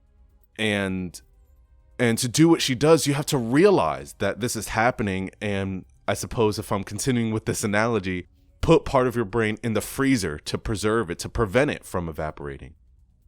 So we learn about indoctrination, and of course we learn about the Rachni as well. And Rex is an interesting person to bring on this mission because the Krogan at one point had a huge war against the Rachni, and this is a very complex political situation, which I really won't get into, but the Krogan fought the Rachni because they were getting overly aggressive at one point. Thousands and thousands of Krogan died trying to exterminate the Rachni because they were just getting so powerful and so far-reaching. They were expanding their territory and doing it unrelentingly and unremorsefully. A lot of Krogan died trying to control the Rachni, and one stayed alive on a derelict ship in the middle of nowhere for thousands of years, and this is that one. Maybe it might have been hundreds. So, of course, there is a soft spot with Rex here when we make the decision to either save or kill the Rachni Queen. So he provides some insight which makes this decision a lot more difficult. I did that on purpose because I didn't remember exactly what Rex said, but I knew that I wanted him there so that I would get more perspective when I'm making this decision. And Mass Effect shines when you make decisions as difficult as they can be, meaning that you make an effort by choosing the right squad members to give yourself the most amount of information. With increasing amounts of information that you have also increases the level of difficulty because information adds layers of complexity, and layers of complexity are what can allow you to make the most complete decision. But a more complete decision is obviously a more arduous one to make. I know it might seem out of place, but I kind of want to transition into talking about artificial intelligence now and how that interacts with humans. And not Mass Effect humans, but right now humans. And I'm going to start by reading a brief portion of the Rachni description on the Mass Effect fandom page. And it's definitely related, trust me. So, here we are. Sometime at the height of the Prothean Empire, the Protheans discovered the Rachni and bred them as weapons of war, selecting for the most cunning and warlike queens and unleashing... Actually, I should do this in the voice of the Codex. Sometime at the height of the Prothean Empire, Protheans discovered the Rachni and bred them as weapons of war, selecting for the most cunning and warlike queens and unleashing Rachni swarms on their enemies. Eventually, the Rachni became too difficult to control and turned on their Prothean masters. The Protheans attempted to eradicate the Rachni and destroyed as many as 200 worlds before they were satisfied the Rachni were extinct, but enough survived on Suen to replenish their population. So I relate this to artificial intelligence and its history with humans because of what I was talking about earlier with artificial general intelligence, AGI, where this is what I presume is going to be the plot of humans and their interaction with AGI, where just like the Protheans try to control an intelligent insect-like species, we're going to try and control a species that's going to be millions of times smarter than us and more capable than us, eventually going to last so long before it all goes to crap and they are going to turn on us, just like the Geth did to the Quarians, and they are going to be a big problem for us. They're definitely going to be a big problem for us. Because, like I said, electronic circuits operate at 1 million times the speed as biological circuits, and that means that they can think millions of times faster than us, which means they're going to outthink us very, very quickly. Now we get to talk with the Rachni Queen through this proxy Asari, and this, I'm thinking about it right now, this might be my favorite scene in the game. It might actually be my favorite scene in the game because there's so much going on here. So we are interacting with a near extinct species that we have this presumption of being evil. But that's a presumption. And of course, not every organism of one species is going to be equally as evil. This might be a good one, but it might be even more evil than the rest. We don't know. So we have to have a conversation, ultimately. And as people, that's all we have is conversation. Whenever there are times of difficulty between groups of people, conversation is all we have to regress toward the mean and come to a peaceful state. It might not be peaceful, but at least it will be mostly resolved. And that's what we can really aim for as humans, because as long as there will be humans, there will be conflict. So all we can hope for is being mostly resolved with one another. There's a lot of beauty in this scene with the Rachni Queen. First of all, we have this proxy Asari that we're talking to, and if you listen closely, and maybe you need to turn up your volume by 1 or 2 ticks, is that the lines said by this Asari are echoed, and you can hear that echo pretty easily, but when you pay attention to it, you realize how much effort was put into this, and the details really bring out the magnificence and bizarreness of this scene. There are echoes of the lines being whispered in the background, and they're all different. They're all different lines. They're the same words, but they are performed differently. They're executed differently. There's different pauses. What sections of the sentence are spoken slowly as opposed to rapidly are different. And there are a few of them layered on top of each other, on top of the primary voice that you're hearing from the Asari. And so it really makes it feel like, one, this Asari is being controlled, and two, that because the Rachni are a hive mind species, that you're getting this impression that this isn't a single voice that you're hearing. This Rachni Queen is speaking from probably hundreds of other Rachni and their experience, and funneling that experience through her own brain and then transmitting that to you. So there's a lot going on here, and I really like that. And without putting those extra voices in the background, you really likely wouldn't get that impression, or at least have that realization. So these extra voices are critical here, and it's a great detail, and the detail was executed really well. It's also twice removed her communication, so As I mentioned earlier, species have a way of using some sort of fancy space technology to, as they're talking to each other, live translate one language to another, even across different species. But we're not talking directly with an Asari here. We're talking through an Asari to a Rachni who doesn't have this technology to translate.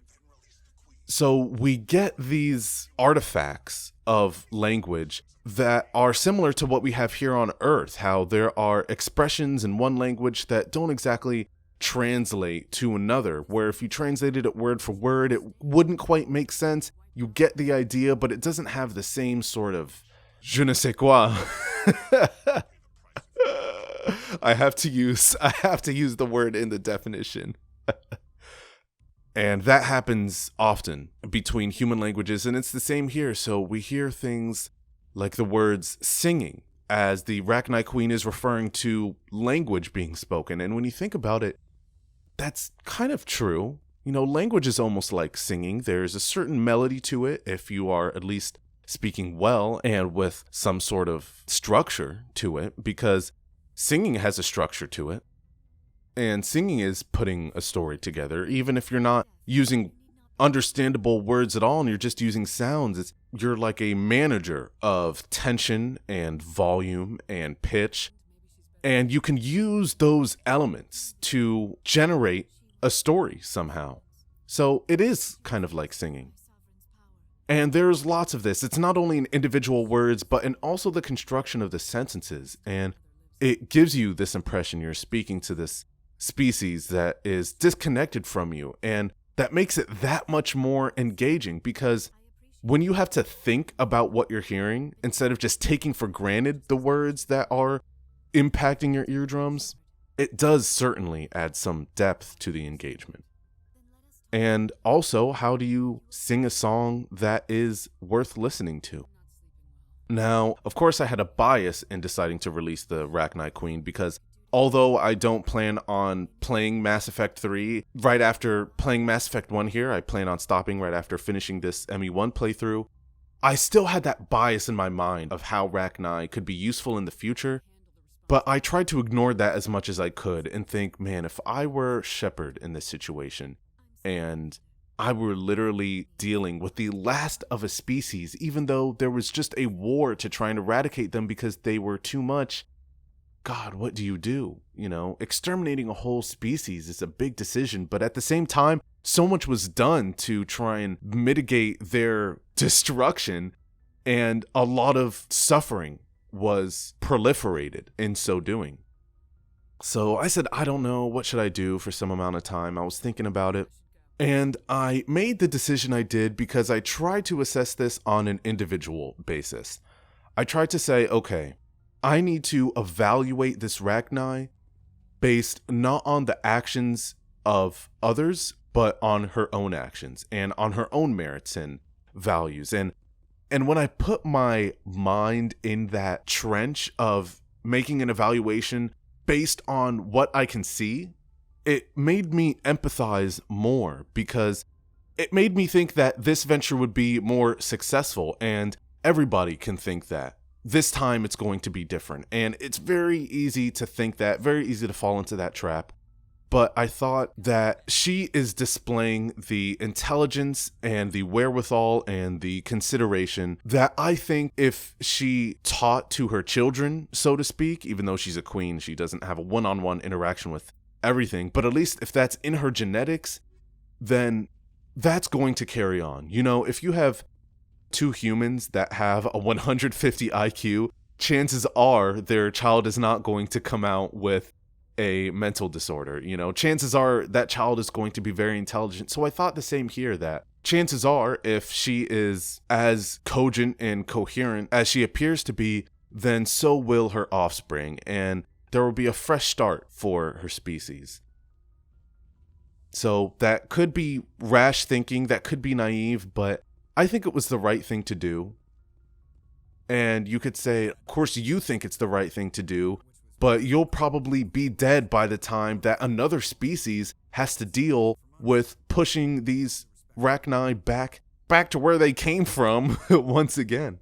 And again, I know, but that's part of the beauty about this decision is that I think both are equally as defensible. And that's part of, again, the beauty of Mass Effect is that many of these hard decisions are equally as defensible. So that is all. And we will continue here with the Helen Blake mission, which is, in my opinion, one of the better ones because it's more involved. You're fighting through multiple bases, which I enjoy. Even though it does require a lot of traveling around, that's okay. Helen Blake, I would describe as a liar, but not really. Because she says that she doesn't have any bad intentions. And if everything goes poorly, yeah, it will result in some confrontation, but not necessarily. If you handle the situation well, it'll all turn out okay. Before I went on my Helen Blake expedition, I decided to listen to these people here talk about their child. And this is another issue that's going to become a genuine concern for humans in the future. And it's represented in a benign way in this context, but it can become a lot less benign in the future. So the situation is with these two people that a man died. This man is the former brother of this guy and the former husband of this woman.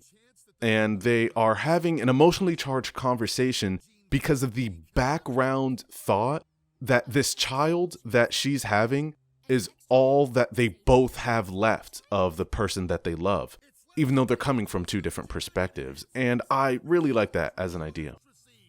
The concern that they're debating here is that the man, the brother, the husband, had a disease that can pass on to the child. And the decision comes down to you can not treat the child while it's still in the womb and it has a certain likelihood of getting this disease, but it would kind of happen naturally versus having a lower chance of getting this disease if you treat it while it's in the womb, but treating it actually has a chance of giving it the disease. So it's making that decision between not doing anything and kind of letting it have it, but you don't have it on your mind, in your psyche, that you're the one that gave it to the child versus giving it a lesser likelihood of getting that disease, but you were the one that essentially gave it to it.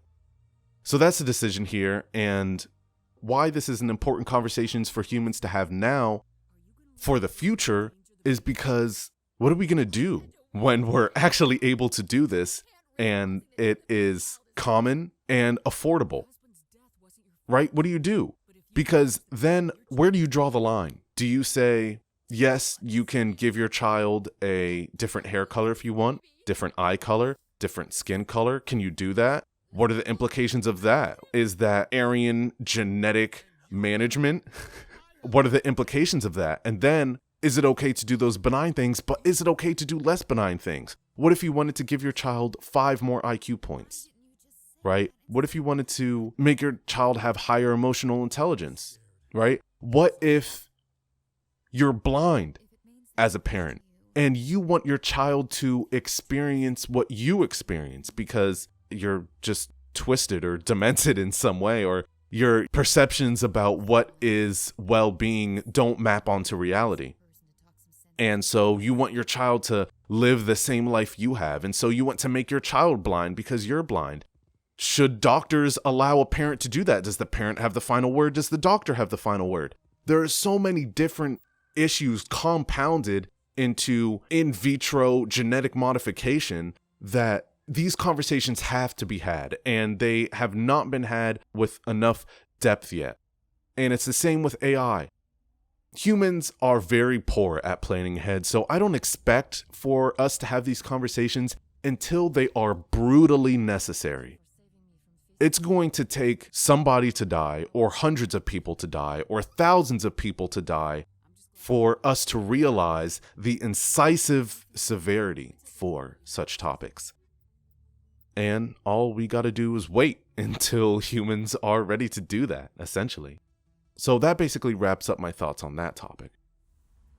I'm going to return here for a moment to talking about the level design of these exoplanets because, again, they seem not very interesting or well put together or even look good. But as I said before, you can tell that a person designed all of these planets. A human hand was present in shaping the entire landscape of it.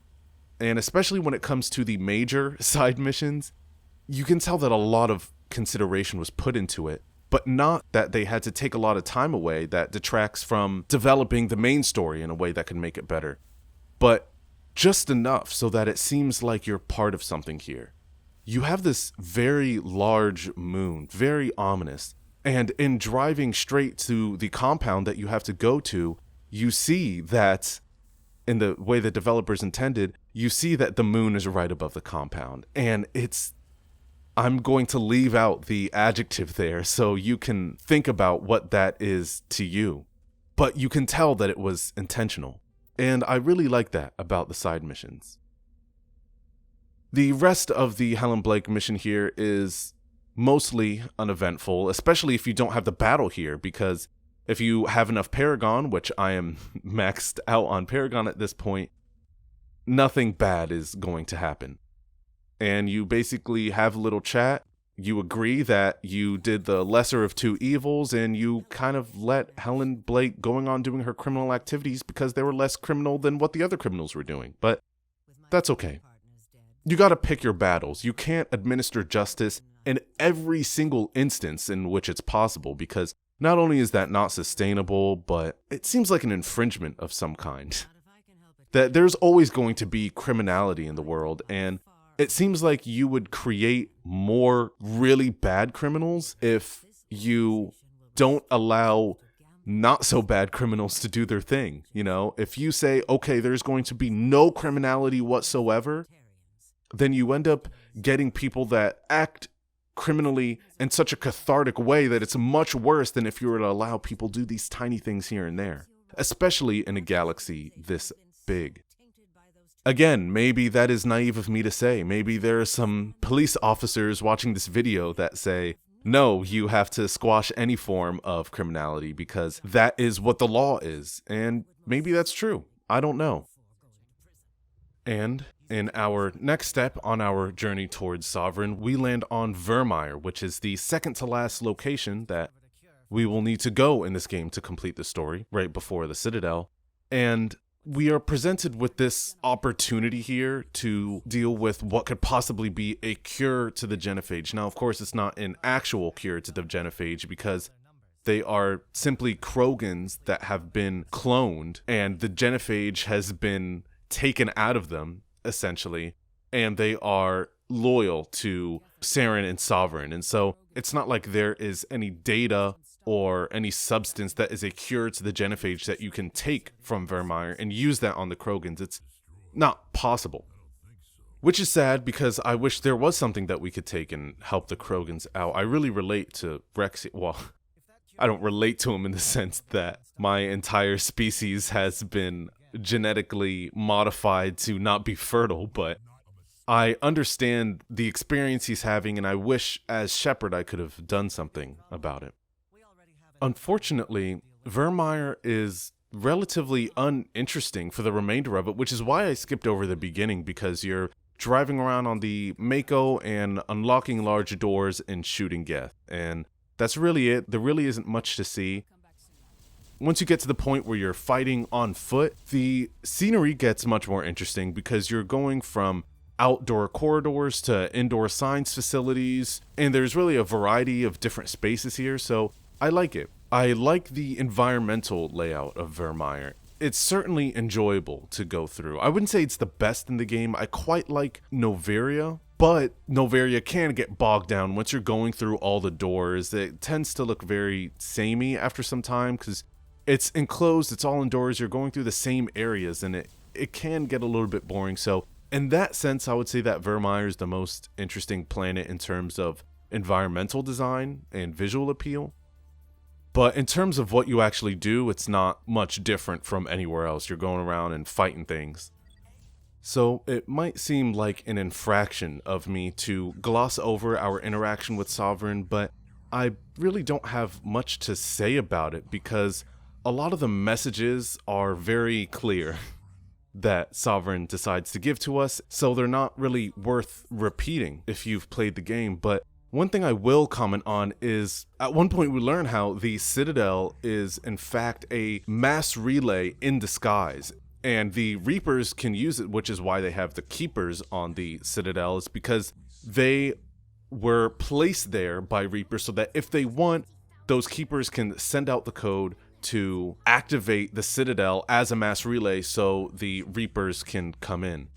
And this is interesting here because it's the metaphor of the seat of government being a portal to the darkness of the outside of the galaxy, or in other words, outside of what is not only known, but what is possible to be known. And if evil enters that, then corruption is inevitable. The galaxy, metaphorically, is what we understand. There's lots of stuff in the galaxy, but we haven't ventured outside of that. No species has ventured outside of the galaxy in the world of Mass Effect. So the Reapers floating outside of the galaxy is the idea that when we have knowledge of something, we can control its nature in some way. We can put rules in place. We can monitor and adjust. But when there's a force that lies outside of what we know, and therefore outside of what we can control, then that force can wreak havoc. Because if we have no way of interacting with it, then we have no way of enforcing some malleability over it. Which is why the Reapers are such a formidable force, because there are so many elements that are unknown about them, and you can't fight a war that you don't know how to fight. You can't fight a war for which you do not know the enemy. That's why fighting the Reapers is so difficult, and I think that is a meaningful and at least somewhat accurate metaphor for how the unknown can inject evil and corruption into what we do know if we're not careful. And even if we are careful, it is still inevitable. I also don't have much to say about the interaction with Saren here. You get some insight into how he was indoctrinated and why he was indoctrinated and why he chose to not fight it at all. He thinks he is sane, and when you think you're sane, you have no reason to fight anything. One detail here that is not obvious is the little flying platform that he goes around on, and during development, this was originally intended to be a device that the Geth used. This was going to be another enemy type where you have a Geth that's floating around on a platform like this, but they ultimately eschewed that in favor of having this as a single purpose item for Saren, and I'm not sure what I think about that. It would make sense for Geth to use this because in their original intention as being essentially very smart handymen, yeah, they would need to fly around to get to hard to access areas and for them to do repairs. So I would have liked for the Geth to use that, but that would have been a lot more work to program because when something's not on the ground, it immediately makes it harder to program because how does this thing fly around? Then you got to consider, okay, how fast does this thing move? What are going to be its hurt boxes? How lenient or strict are they going to be? And it's designing a whole nother element, and it's a lot to do. So I can understand why they wouldn't want to do that in order to implement another enemy. But I think it really would have been helpful, and it could have made sense for the Geth to have their own platforms that they float around on, and for Saren to look at that and say, hey, I can have a flying platform for myself, and he makes his look more scary and larger and ominous and things like that. And it still could have fit into the lore of Mass Effect, so you could have had it both ways, but it would have been a lot more work. And again, it's a zero-sum contest. The more time you spend doing one thing is the less time you spend doing another. So you gotta say, hey, would I have preferred having another Geth enemy type to fight, or would I have preferred a more robustly written story or smoother combat? So ultimately, I'm not disappointed or unhappy with the way things turned out, and it's not so bad after all. I mean, there are 14 varieties of Geth to fight. They're not all entirely different from each other, and having a flying one would have added that much more variety, and it would have been great, but it's not too much of a fence for me to be too concerned about, really. So I decided to tell Anderson to go to Udina here rather than the alternative because I felt like it would be easier to control this situation in terms of diplomacy. Because Anderson has a personal relationship with Udina, so although it would be personally offensive, it would be a one-on-one interaction that would leave Anderson in a less legally incriminating position, or at least one that's easier to get out of. Rather than going straight into Citadel control, it just seems much more risky and just not worth what you get out of it. It just seems more kosher. Moving on to Ilos here, it shares a very similar structure with Virmire, and I'm unsure if this was intentional or not. On Virmire, you land, you go through a bunch of fighting, you have an important conversation, and then the mission ends. And that's kind of how Ilos works as well. You go through fighting all of these Geth, and then you have this minor but still important interaction with this VI here, where you can get a tiny bit of information about the Protheans and how they try to warn other people. But then you have the major conversation with Vigil. And I'm unsure if this was intentional or not. Did they repeat the structure of the mission closely because they were doing that to foreshadow and build tension that you just experienced this format on Virmire, and so now on Ilos, you're experiencing this same format, so you kind of know what to expect and it builds tension? Did they do it from a storytelling and from a perspective of player experience as well? Was it to reduce costs and development by saying, hey, let's not think of an entirely new structure to how the player is going to go through this planet. Let's just kind of use the same thing and build a different world, because that eases pressure off of the writers to try and come up with something new, especially when it's at endgame and they have less time to make the game and they have to produce as quickly as possible. It makes sense that they would have an environment that you fight through enemies with, and then you have one long conversation at the end to fill you in on all the information, which is quite honestly one thing that I think is a failure in Mass Effect, because yes, it is a game about conversation and it is a game about dialogue, and I've praised it for that. But in a way, its greatest strength is also its greatest weakness. If not carefully considered and there's no forethought that has gone into it, then it can easily become a crutch. You can say, oh, let's just have a level where you go through, you fight a bunch of things, it's not that meaningful, it's not that different, and then let's just have a dump at the end in the form of a conversation. And so it can certainly go awry. Has it in Mass Effect? Maybe. I think you could make the case both ways. But regardless of whatever the answer is, I think that it's enjoyable. I love standing here with Vigil and learning all about the history of the Protheans, and that must have been the developer's intent, that right when you get near the end of the game, you finally have all of these realizations about what you've been doing all along and what is the exact nature of the goal that you've been pursuing. So I think it's an effective technique, and as you approach Vigil, you hear the music coming back. And that is what is so meaningful about the song Vigil in the soundtrack. You hear it at the main menu, and it presents to you the vibe of the kind of game that you're going to get into, but it also asks a question. It poses to you a question about what you're getting yourself into and what the game is about and what the theme of the game is about. And then when you hear the track again, when you are speaking to Vigil, the AI, at the end of the game here, the song appearing again answers that question. It tells you almost directly that this is what Mass Effect is about. This game is about how species attempt to thrive. It almost seems out of character for Mass Effect to have something like Reapers, when you think about it, an all-knowing, all-powerful, eternal force that consistently wipes out species every 50,000 years. It's very, very bizarre. It's used, of course, as a metaphor, at least I reckon so.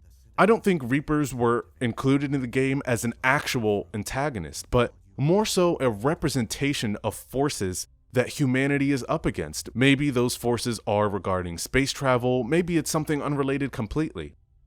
I want to think that it is space travel. Functionally speaking, space has been around forever and is unrelenting. It is a force that is very difficult to conquer for humanity, and we play a human in this game. Out of all of the cool races that we could have been that exist in this game, we were human, and I think that means something. What exactly that means, I'm unsure. But we can get a hint from the definition of the word vigil. As Wikipedia tells us, a vigil, from the Latin vigilia, meaning wakefulness, is a period of purposeful sleeplessness, an occasion for devotional watching or an observance. The Italian word vigilia has become generalized in this sense and means eve. And this is very telling about Vigil. It perfectly describes what he does. He's been watching this entire time over these individuals and trying to keep this community alive for as long as possible, and made the ultimate decision that, you know what? Killing this community is going to be the best possible outcome in terms of gross well-being, because if he kills all those other people, he's going to be able to stay alive himself and inform future generations about the Reapers and try and help them prevent their undoing. I really got to give props to the BioWare development team, because Vigil is the perfect word. And association with the word eve is very meaningful because it is an eve. It's the eve of the Reaper's destruction on this cycle. It is the eve of Vigil about to die, because the resources that he stripped away from people to be able to stay alive longer are only going to last for so long. It's the eve of Shepard and her final confrontation with Saren.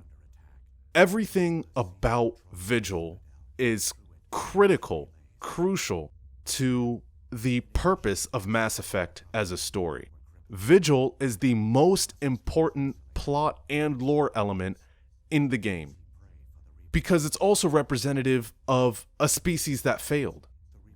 Protheans were going through this 50,000 years ago, and they failed. Other species went through this 50,000 years prior to that for millions of years of progenitors, but none of them were successful. And so Protheans think that they can help. Protheans think that we didn't get any guidance when we were going through all of this, so maybe if we can give guidance to a future species, then they'll be okay. But as Vigil says, it's impossible to know the Reapers, and it's impossible to do anything about them.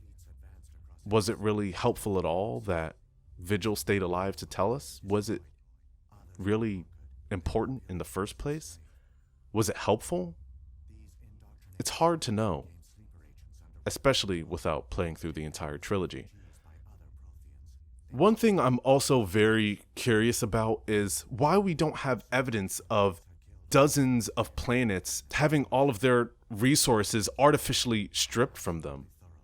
Because if this cycle has been going on every 50,000 years for millions of years, why don't we have that evidence available to us? Why aren't they in planet descriptions in the flavor text when we are going from one star system to another? Why don't we have evidence of planets that were once habitable and obviously have been destroyed by Reapers? Do they cover up their evidence so that over the next 50,000 years, these species that are developing don't have the opportunity to do investigative research and figure out that, hey, something bad might actually be coming? Do they cover it up? Do they not cover it up? If they don't cover it up, why don't we have evidence of it? Why aren't they in planet descriptions? Why don't any people that you ever talk to ever mention anything like this? This only happens once that I can recall, on a planet that I mentioned earlier about how there is a massive artificial rift on the surface of a planet because a very powerful round, a very powerful space bullet essentially, caused this scar in the surface of the planet. But that's not enough evidence to deduce that an entire extermination period occurred to species 50,000 years ago. So if this wasn't a decision intentional by the developers to not have this evidence everywhere, or at least in a few places, what their reasoning was for not having this evidence available. I'm very curious. And after we take this one-way relay to the Citadel, we fight across the Citadel and eventually come to Saren. This is interesting because it's cooler from a conceptual perspective than anything else, because we are fighting on the Citadel when it's typically regarded as a place of peace and harmony, because this is where species come together to resolve their issues, and now we're fighting on it. It's also sideways. We're not on the actual ground of the Citadel. We are on an improvised ground of the Citadel, trying to make our way through it. So this is a perfect example of showing, not telling, that I wish Mass Effect successfully accomplished more often, because we're fighting on the Citadel sideways, and that has a very clear direct meaning, and it's also a new and interesting environment to fight in. So it accomplishes both adding gameplay and encounter variety, as well as explicating on the story as well, to the lead up of this battle we're about to have, and a summary of everything we've experienced so far. The latter, not even half, the latter quarter of Mass Effect is really where it starts to be much more interesting and really accomplishes its goals as a game with a lot more profundity and multi-meaning, because one feature is used to represent several different things, like fighting on the Citadel sideways. So that's what I really like about this segment here. And jumping ahead a little bit here until we have to make the decision about whether to save or not save the council, I'd like to expand upon my decision here, which is to save the council. So the reason why this is a meaningful decision to the player in the first place is because throughout the game, they have been not an antagonist, but an antagonistic force, because they never believe what we're saying, and they seem to be defying us at every turn, and that's not really what it's been. They've been trying to make as informed and reasonable decisions as they could throughout the entire game. And they say, listen, we're not going to listen to you, Shepard, just because you had some vision. We need some type of evidence, and we can't extract any evidence from your accounts. And in my opinion, the council has been reasonable really throughout the entire game. But they give the impression of not being reasonable. So this is why it's a decision that you put more consideration into in the first place. And why I decided to save the council is precisely because of that they have been this body that has tried to make decisions as reasonably as they could throughout the game. And I also thought about what it's going to be like to rebuild this society after it's been destroyed by Saren and Sovereign. And if we don't have a pre-existing council to help manage all that, it's going to be a lot more difficult, because in the chaos of everything going on already and all of the repairs and rebuilding, now you have to build an entirely new council or not have a council in the first place. Even if the council isn't what is required to have a stable interspecial relationship with everyone else, it's better than nothing. It's better to have some type of unified decision-making body than none at all, especially in such a dire time. So that's why I decided that it was important to keep the council, because it just would have devolved into such a horrible situation. Thinking about not what it's like in the game and in the subsequent games, but what it would really be like in this world, in this universe, for a council to stop existing in this state. Fighting Saren is also an instance where Mass Effect has a details-first approach, because if you don't have enough Paragon to persuade Saren to commit suicide, then you have to fight him as Saren. And then Sovereign takes over him and you have to fight him again. So if you don't have enough Paragon, there isn't some alternate story cop-out where Saren somehow dies and you only have to fight him once. You actually have to fight him twice, which I really like that, because that shows that, hey, you have to take this game seriously. And I really like that as an approach. There are no cop-outs, at least in this context.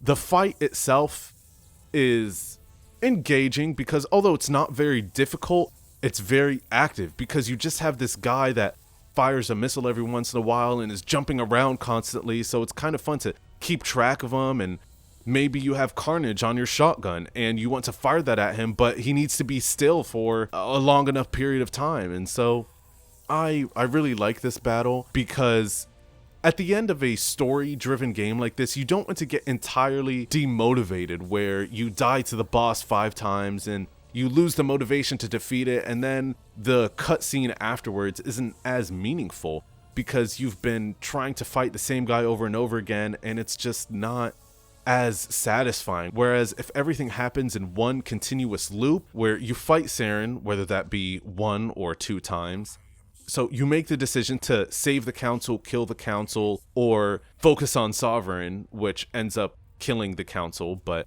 you kind of have that illusion when you're making that decision. So you make that conversational choice, then you fight Saren, then you see the cutscene of the consequences of your actions from the decision of what you got to do with the council. So it's very satisfying to see continuously, so it makes a lot of sense why the Sovereign part of the Saren fight is as easy as it is, and so they try to compensate for that easiness by making it more fast-paced, and I actually agree with this. It seems like a cop-out of game design to do this, but there are only so many elements of a battle you can control. You can control how difficult is it, how many moves does the enemy have, how many moves does the player have, how difficult is it going to be, how long is it going to take, how fast or slow paced is it going to be. There are only so many decisions that you can make, so I think they made the right one in this context. And after we make a decision about who we want on the council as the human representative, we come to the credits. And this is the first game that I've covered for which I actually have something to say about the credits. And it's the fact that the song M4 Part 2 by Fonts is played as the credits song.